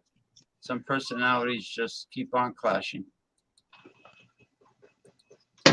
Yeah, Ronnie, they do. Ronnie S. Greetings. All right, here we go. Sweet Baby Ray. You know, it's a good barbecue sauce from Memphis, Tennessee. It's called Stubbs. There's a photo of a black guy in the front. Stubbs. Yeah. Stubbs. It's pretty decent, but I you know, for the price, I like the Baby Ray. Yeah. Okay, I did the bottom. Now I got to do the top. Jack Daniel's barbecue sauce. Fart Doctor said. I want to do something like that with the Buffalo Trace bourbon. Yeah. I love Buffalo Trace bourbon. Buffalo Trace. I don't drink it much, but you know, my brother-in-law last Christmas, he gave me a big grab bag full of different unusual things, and one of them was a huge bar of Buffalo Trace soap. Oh, really? Humongous bar, and I saw the bison on the label, and it had Buffalo Trace bourbon in the soap. Oh, okay. Sounds like a pretty good soap to me. Because I love the bourbon. Oh my God, I love the bourbon. Yeah. I was surprised to see it though. The Buffalo Trace bourbon in the soap. Now, right now, you can see it's self-explanatory that BC is spreading the Sweet Baby Ray barbecue sauce on both sides of the baby back ribs, and he's smart enough also to use a spoon, because if you use that damn brush, guess what? It's harder to clean it. Yeah, exactly. It's hard to clean it. And on top of that, you're gonna get probably like 2 to 4 layers of this barbecue sauce on these ribs through the course of smoking. Now, I'm confident enough in my cooking to throw on the barbecue sauce because I know it's got that smoke. I know it's got the seasoning of what I put on there earlier today before the show.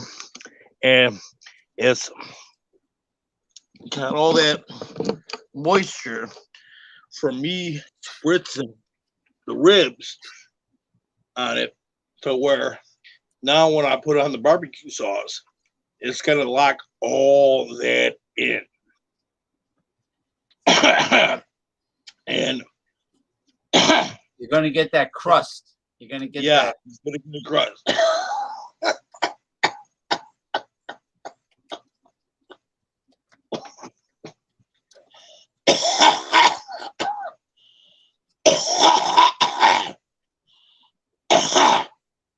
Now,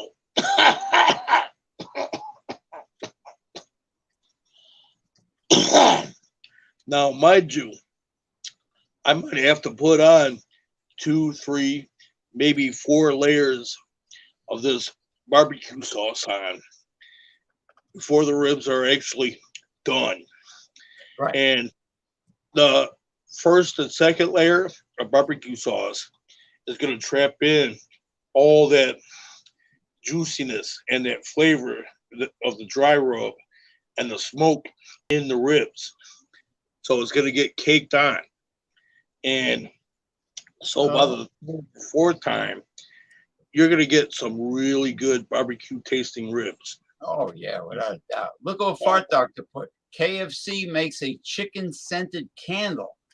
You know, anything for a buck in this capitalist country. Hey, KFC, you greedy cocksuckers. Yeah, I got an itch in the middle of my forehead. Let me scratch it. You know, they do chicken flavored smelling candles. Why can't they come up with a mashed potato and gravy candle? You know, when I go to KFC, I love their chicken, but I love their mashed potatoes, gravies a lot more than I do their chicken. I think, granted, their chicken is the bomb. What about a fart? What about a fart scented candle? What about I fart so much I don't need a candle. I mean, unless you want to light my ass on fire, that's about the only way that it's gonna happen. Well, you know, I just want Stubbs is a great barbecue sauce, Bart. Well, you know, I'll be honest, I think Howard Stern did it. You know, when you fart, and Fart Doctor knows this, there's methane gas coming out of your ass, your anus. Yeah. So basically, we're talking shit. Yeah. Yeah, we're talking shit. It is methane gas. So if you light a match to, let's say you ate about half a dozen Taco Bell bean burritos, you know, or in some cases, like eat so many onion rings where you got to fart. And if you hold them bad boys in, like if you're on a first date with somebody and you got to go home and want to say, hey guys, check this out. As you're holding that big lighter, you're going to be impressing somebody, let alone burn your own ass out. Now we're going to switch. We're going to switch over briefly to relationship talk because I want to talk about what you just said. Isn't it funny that when you first meet somebody and you have your first date, you would do as much as you can not to not to have anything embarrassing occur. Like you wouldn't burp in front of her, you wouldn't fart in front of the girl. You know, you'd be minding your p's and q's because it's the first date. But if things work out and you're with her, you know, and you're going steady, and it's been like a few months or even a couple of months, you let her rip. The women too, you know, like you wouldn't you wouldn't even think twice to farting with somebody who's familiar, you know, that Yeah. because Yeah. you know they love you, and you know, and they're able to accept the What? bodily fun- Yeah. Basically, what you do. Yeah. the And you bodily know, the a lot of bodily times fun- I know these girls try to keep them farts in, and you know, to be honest, talking about farts and the opposite sex, and this might be, I don't know, it's kind of the realm of what you're talking about, but in a way, it's not. But I remember back in like, what was it, 88, 89. I'm sitting there and I'm a teenager at this point. I'm watching TV. My mom's sitting on the couch. She had to get up to go do something. As she's getting up, as she got up and starts walking past me, what do I hear?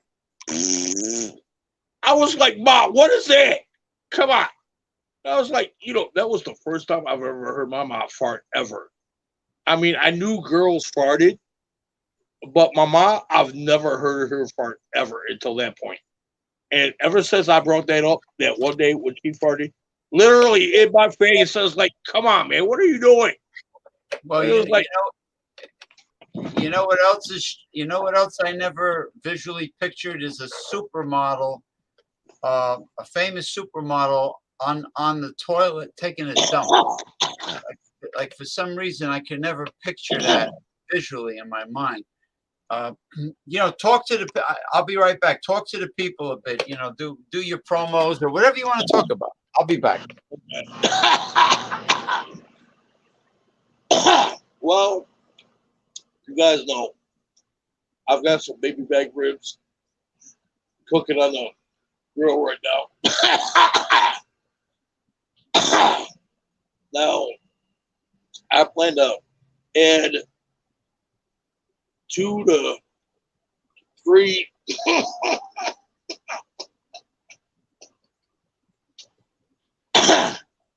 layers of barbecue sauce on the ribs that I got going on.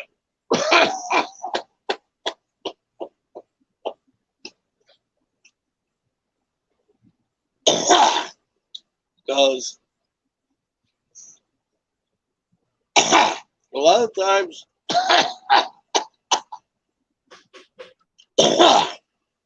when I cook ribs, I try to keep it simple. You know, I used to have a brother that lived with me, and I would have a bottle of barbecue sauce just in case anybody wanted to have barbecue sauce on their ribs or anything else that I smoke. So I tried to keep what I cook to a minimal or simple. So you basically get your smoked ribs, and that's it. If you want to add barbecue, that's or barbecue sauce, that's on you, and that's just fine. Now, since he's moved out, I've been less accommodating to other people. I started cooking the way I want to cook, and you know that's spritzing the ribs, that's rubbing the ribs, that's smoking the ribs. Now I'm adding, finally able to add that final element of putting barbecue sauce on the ribs, which I've been wanting to do for years. And you know, my brothers more or less are a simple. I don't want to say simple, but they generally don't like having barbecue sauce on their ribs, and I generally do. So, I mean, I try to cook for everybody else. Because if I cooked for me, half the food's not going to get eaten. So that's just fine. And I figured this out a long time ago. But then again, variety is the spice of life, which is why I'm putting barbecue sauce on my ribs now. Already got the rub. I've already got spritz done with it.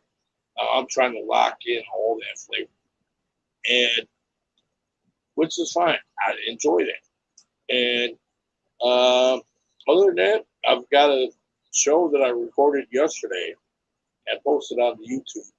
Another Oktoberfest beer, and I did a segment for Infantry Outdoors channel on YouTube that I do what we call a beer of the week.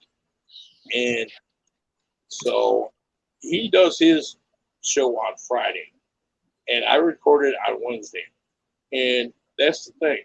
Generally, I record 3 shows a week, or on Wednesday usually, depending on when I get out of work.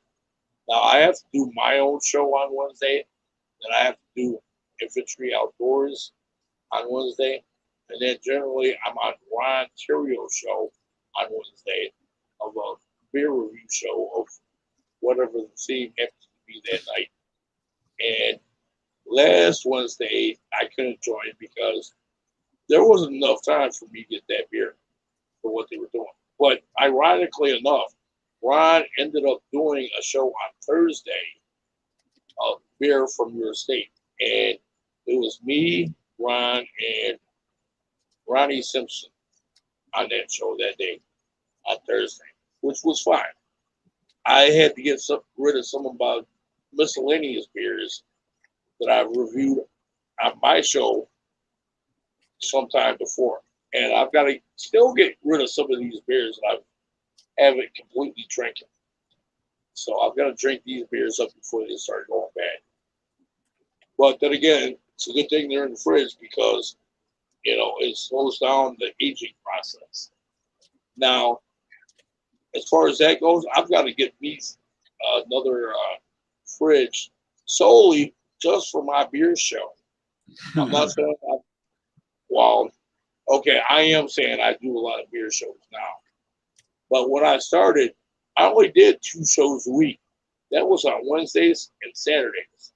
Now I do the 2 shows I do, plus Ron Terrio's show, plus the Outdoor Infantry show, and this show.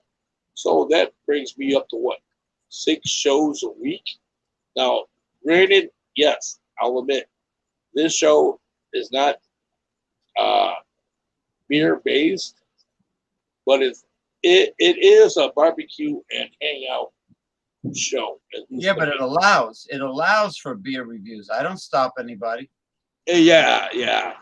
I don't stop anybody. Again, I want to take a break from all these beer reviews. But I do have a problem with fanaticism. I'm glad you brought it up. I have a problem with people that are not well-rounded, that cannot talk about anything else but craft beer. People that can't talk about, the earth dying, global warming, whatever. Or the red pill situation. Red pill talk, relationships, or just political, life in general. Yeah, political issues. They can't talk about anything else. Every waking moment is about craft beer. Now, I'm sure there are people on social media, because there's tons of fanatics that are obsessive about something on social media. I bet there are people that talk about golf all the time, and they have golf groups. And all they do is talk about golf. These people are what is known as nincompoops, numbskulls, imbeciles, knuckleheads. Yeah. Like my grandfather used to say, use your head for something besides a hat rack. Exactly. That's what. Yeah, I grew up like that too. Yeah. I mean, Ronald Theriot is very well rounded because he's an educated man. He does other shows. All right, it's not all about the liquor. And yeah, yeah, that's great. That's fantastic. But there are people who are not like that. Like I know that Robert Whiskey Scout from Kansas is an educated man. He's a geologist. I mean, there are mature, educated people. Jean Pierre is a smart guy. I like doing shows with well-rounded, smart, educated people that are also courteous yeah. and gentlemen. They have manners. They don't try to dominate somebody else's show. With nonstop. Yeah. Like some people we know, like that, ends up talking over you, or cutting while you're talking. They cut you off. They're cutter offers. I call them cutter offers. Yeah, they cut you off. And they shout. Do your own fucking show. Do your own fucking show if you want. I looked up that. I think we're talking about the same guy, and I tried to look up his show, and from what I can tell, he does not have one. There are three people. There are three people that I suggested that they go solo. Three dominatrix. I call them dominatrix now. That don't want to share the spotlight with anybody. They don't believe in the give and take of banter. There's three of them. And let me tell you that as far as live stream shows go, only one of them does live stream shows, but not on YouTube yet, on Facebook. Now, Facebook is lame. Your show is not going to go viral on Facebook. No. And I think I know who you're talking about now. Listen, I've offered to help the person, and I haven't gotten a reply yet. I've offered to help them learn to navigate on StreamYard. I'm nice enough to, want to take the time to help them succeed. So they don't waste their time putting all their shows on Facebook, so they have a chance for their videos to go viral. But you know what? People that try to dominate other people's shows, you notice, never really do like a live stream show that's really exposed in the public, like a YouTube show. You're going to get real exposure. Or they don't do live stream at all. I mean, there's three of them. There's three of them that try to talk over me, shout me down, cut me off, and I just stopped doing shows with them. I think that they should do shows on other people's live streams and bust their balls, or they should do their own shows. Yeah. Now, it just so happened. You see how we are considerate and courteous and respect one another to allow each other to speak. In other words, now I pause. I don't say nothing. Now, it's your turn. Yeah, and it's like vice versa. You start talking, I'm quiet, and I listen to what you got to say, and then there's a pause for me to jump in and say something. Hey, I'm going to jump in and say something. But you know what? We give each other that room to actually say what we got to say. So, yeah. I totally get what you're saying over there, James. Yeah, I mean, there are people like the one I invited to be on the show that is dodging us. He's a very well-established craft beer connoisseur, and he hasn't been coming on the show. Eventually, I think he's only been on the show once. Because why? because he goes on all the live stream shows that are only about craft beer. Yeah, And, and you know, I got to do a little Joe Biden there for a second. Craft beer. That's all he does. yeah, and I'm, don't get me wrong, James. I'm just saying. I mean, that first show we had, that was a debacle. Okay, fine. I'll take my blame. I'll take my blame. Yeah, but we made the best of what we had. We Yeah, really but the thing is, don't get me wrong. I'm just saying, I'm the only one that cooked. The only one that also had food. They bought it at a store. They bought it at a store. They brought it in a box. yeah. Dude, come Now on. that person also likes food because that person has prepared Asian or Japanese noodles and fettuccine carbonara in their kitchen off the air privately. Now, You why know, don't they think? Why don't they fucking think that if they're getting invited to a beer and barbecue, a culinary show that's about food and beer, craft beer reviews, if they're getting invited to such a show, why are they spending all that time showing people how to prepare fettuccine carbonara privately? Why don't the hell they do it on the live show? yeah, Right? or buying chicken from a box. And that's what kind of got me, man. It was like, granted, yeah, like I said, I'll take my blame. Did I start that chicken early on that first episode? Yeah, but I misjudged it, granted. And I'll take my lumps. I'll take my blame. And okay, fine. But I cannot be, well, now it's okay. But I'm the only one that's cooking. And that's just fine. I enjoy cooking. I love cooking. Oh, me And too. yeah, and you know me, I'm more of a barbecue guy. And this ain't the first time I've been on a show where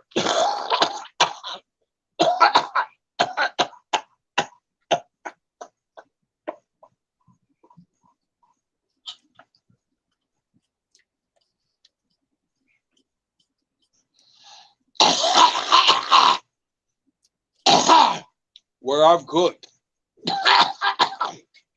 at a show. And, you know, I ain't got no shame in my game.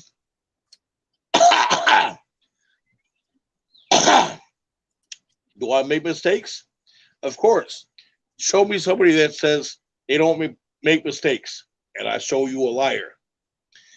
That's right. I said it. Show me a person that doesn't make mistakes, I'll show you a liar. That's right. I had to say it twice. And that's just fine. But you know me, I'm as real can get. I mean, I don't know how else to be even more real than that. But that's just me, though. Yeah. I mean, I've had a person who's a connoisseur on craft beer and who likes food, especially Asian noodles, which I love. I had that person give me a whole um, educational lesson on how to take care of a pipe and use pipe tobacco, the proper way to do it off the Yeah. air. Off the air. Now this is a man cave show.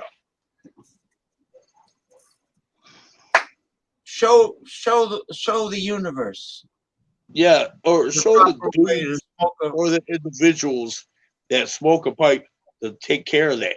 Yeah, right or fine cigars. Smoke your yeah, fine cigars live. I mean, why do everything private? I no, just don't. I no, don't understand human psychology. I probably never will. You see, this show, I wanted to create, like I've done red pill alpha male shows in the past. I've yeah, done, of course, God only knows we have more than enough beer shows. Uh, yeah, true. I've been on various topic shows, but I decided, gee, Sunday afternoon is such a relaxing time of the week. Why don't I do a complete, diversified, well-rounded man cave type of show where we involve cooking because too many men rely on a woman to cook for them, and cooking is not Or them. go out to eat. Either And, way. right, and cooking is really not difficult if you have the will and the desire to learn it. In cooking, barbecuing, which is manly, Yep. beer reviews, which is macho Which is also, another thing that's mainly. red pill talk, consumer advocate talk. You can talk about anything you want, relationships, your love life, lack of love life, lack of luster in your love life, uh, anything you want, and then create this well-rounded, diversified man cave. And I don't want people to think that it's only about one thing. Now, that's why it's called beer and barbecue banter. Yeah. You know, Keto Kings comes from the word ketogenic, the ketogenic diet, which is high protein, low carb, no sugar. Okay, which is meat lovers, the carnivores. If you are a carnivore, then this show is for you. Yep. And if you're a craft beer lover, this show is for you also. But these fanatics, they're like programmed robots. I only talk about craft beer, craft beer, craft beer. You know, I mean, give me a No, break. there's more to life than just craft beer, man. I mean, this show here is a perfect example of that. There's more to life than just beer. I mean, I've got ribs cooking on the grill. Last week I had a pork loin. Before that was a chicken beer can chicken. And who knows what I'm going to cook up next week? I don't even know. And I'm waiting to watch this. And I'm the Now, one that's cooking. you're on cooking. Now, enjoy the decline. If you watch last Sunday's show, we got pretty red pill. There was a lot of red pill talk, believe me. Now, I'm glad Jason Cleveland brought this up because he reminded me I was going to bring this up myself. I was extremely impressed, BC, by photographs of what a Detroit style pizza looks like. And let me tell you, I noticed it's like you take a Chicago deep dish pizza and you bring all the toppings all the way to the end.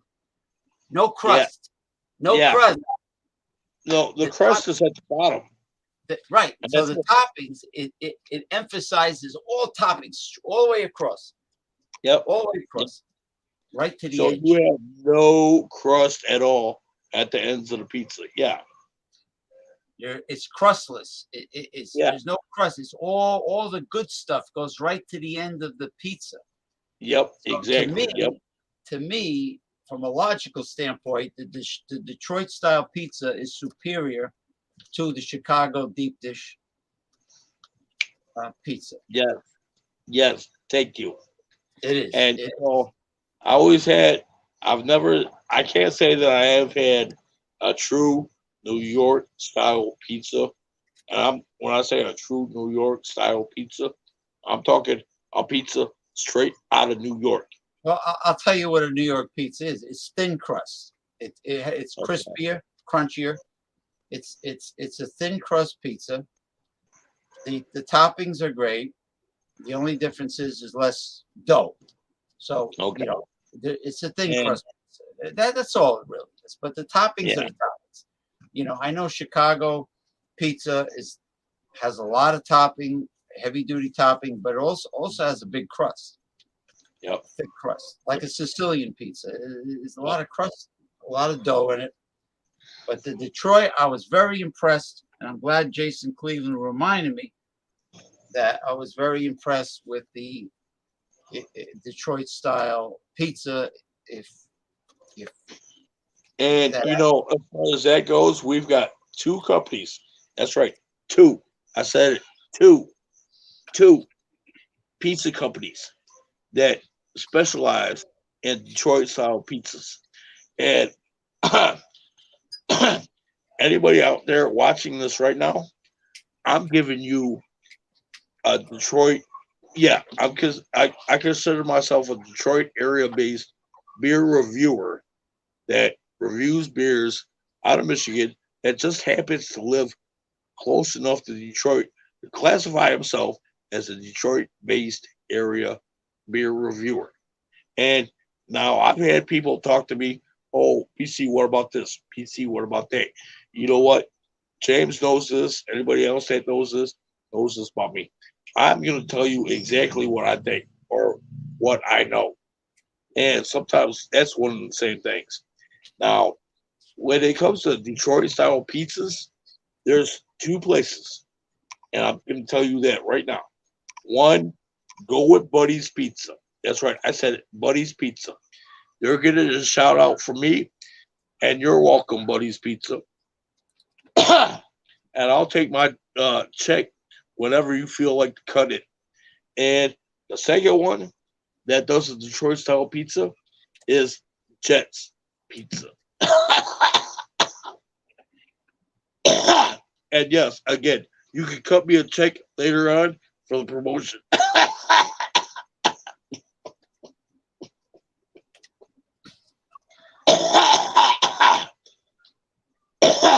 So, if you ever in Detroit, either order Buddy's Pizza or Jet's Pizza because Jets. you're gonna get the same thing. Yep. You mean jet like an aircraft? Yeah, airplane. Jets. Jets. Like the You know, airplane. there's nothing Or like buddy. Like there's not, James is my buddy. buddy. Pizza. There's Yeah. nothing like a company that chooses a short, simple name for their business or their product. I mean, to get customers, you want the most simple-minded person to remember the name of your company. And Yeah. there's too many And companies that have long names. and for I know this ain't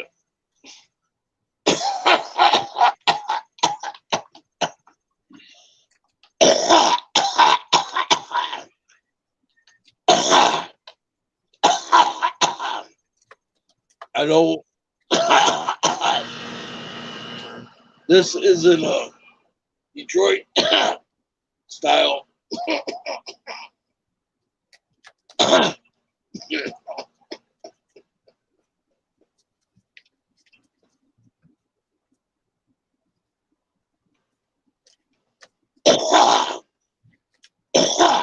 Style pizza, but if you're ever in my neck of the woods, and that's pretty much by Detroit, if there's one style of pizza that's good, that isn't Detroit style, and we kind of share the same name.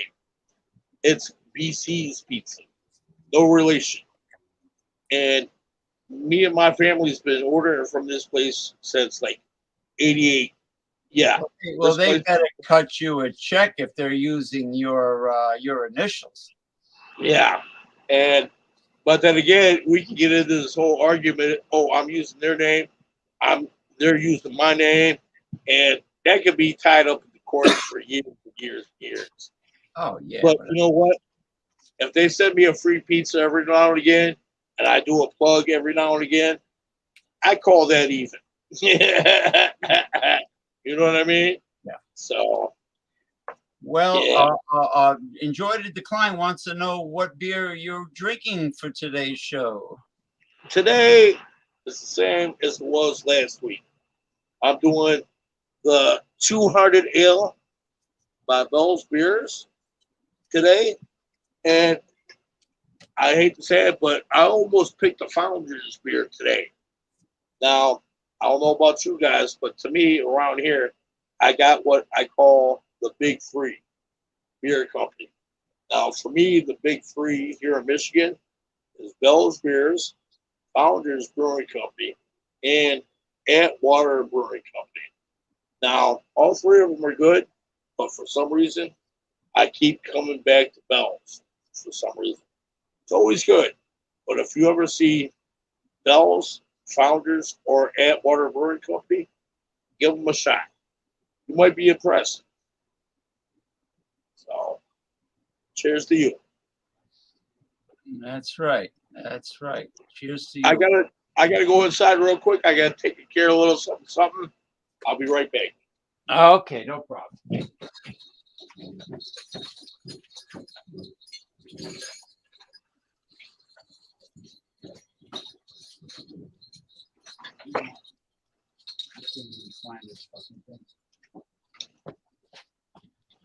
Okay. Where are we? Hey, sheepdog. Hey, where you going? You.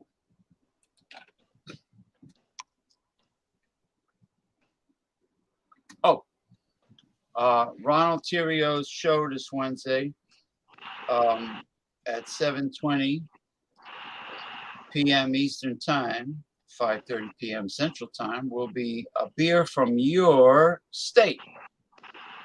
That's the theme. I'll do my best to find something good, but so far I haven't been impressed with New Jersey beers.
Okay.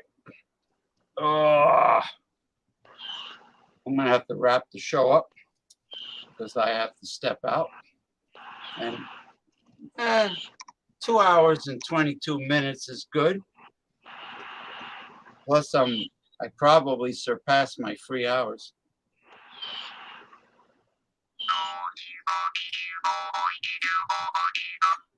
Hey, what are you drinking? Hey, guys, what are you drinking? Cheers, cheers.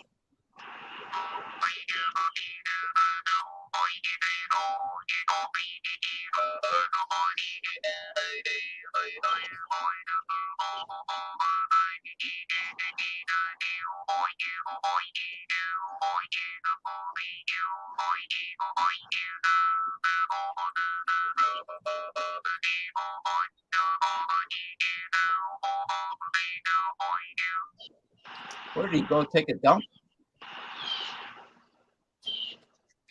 He must have. So how the hell are you, everybody? How was your weekend? You know, weekends go too fast. Especially those that have to work in an office, you know, and they got to be at work on a Monday, you know. Weekends really go too fast.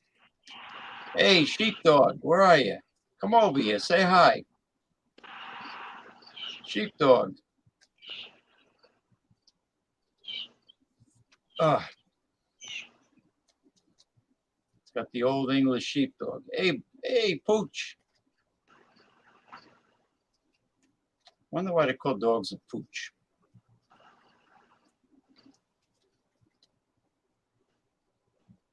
I wonder why they call cats pussy. I wonder why they call a chocolate and vanilla egg cream an egg cream. There's no eggs in it. I wonder why they call a grapefruit a grapefruit. It doesn't look like a grape. An eggplant doesn't look like an egg. Where do they get these names from? Suffering succotash. Why do they call succotash succotash? I think it's lima beans, corn, and green beans. Some bullshit like that. Same tale of woe. They had on Conan the Barbarian, they had the Tree of Woe. BC, Yeah. I'm gonna have to close the show. But if you want to show the baby back ribs, you know, before we go bye, Yep. we could do that. Yeah, I'll show you right now. Yeah, just just as a bon voyage, as a See that? farewell.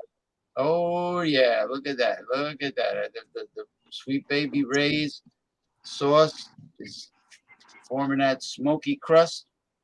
Let me throw some more barbecue on here. I guarantee. Yeah, good old Justin Wilson. Yep. I guarantee. Now the spare ribs, the big ones, they gotta smoke for a lot longer than the baby backs. I think. Yeah, they do. But they're cheaper too. They're Yeah. they're much cheaper. And my sister buys those what they call country style ribs, which look like a long, thin pork chop. Yeah, actually, they're not that. They're really not that thin. They're very thick. They have the thickness of a center cut pork chop, but they're not as wide. And the market calls it country style ribs. Okay, people. After this lovely work of art, like he's painting right now, take care, and of course, don't work too hard tomorrow, Monday morning. The most unpopular time of the entire week for Americans is Monday morning. Like the song Monday, Monday. All right, well, it will turn out amazing. Yes, it will. Yep. And thank you, everyone, for joining us. And thank you, BC. Well, you know me. Hey, James. If I ever said it before, I'm saying it now. Hey, thank you for having me on your show. Glad to be on your show. And thank you for doing all this. So, You're welcome. I didn't know. Appreciate you, brother man. I didn't know what to do. It's just one of the things. I didn't know what to do because you were supposed to get rain all day long, so I didn't know whether. I'm glad we do what we do here on this Sunday afternoon. Yeah, I mean, like if there ain't too many people that actually do this. I mean, if there's snow on the ground, yeah, think about it. Well-rounded conversation, barbecue, plenty of food talk, chicks, plenty of everything, what have you. Hey, this is good. This is what we need. It's one of them things, and I'm glad to be here to do that with you, because we all got our own stories to tell for the younger generation to learn from. Yeah, we got educational tips. Power to them. We talk about life. We talk about we give tips on cooking. We give tips on relationship, dating. We give tips on even sexual. You got any closing words? I guess if this is where you're closing it off, I guess it's sexual intercourse. Fine or perfect time for the closing words. Yeah, we I mean anything meaningful could happen on this show. Anything really. I mean, but it's mostly for men. It's a man cave, very very comprehensive, very complete. And you know what I have in my drawer just in case I need it? The old-fashioned can opener, the little hook, the little steel hook that you go like this. You stick it in, you go, makes the hole, and you go choop, choop, choop, choop all the way around the can. It's good to have one of those. And I found it in the dollar store. Okay, I hate to say it, but I can't hear you, James. I can't hear you. Oh, okay. All right, I'll see you next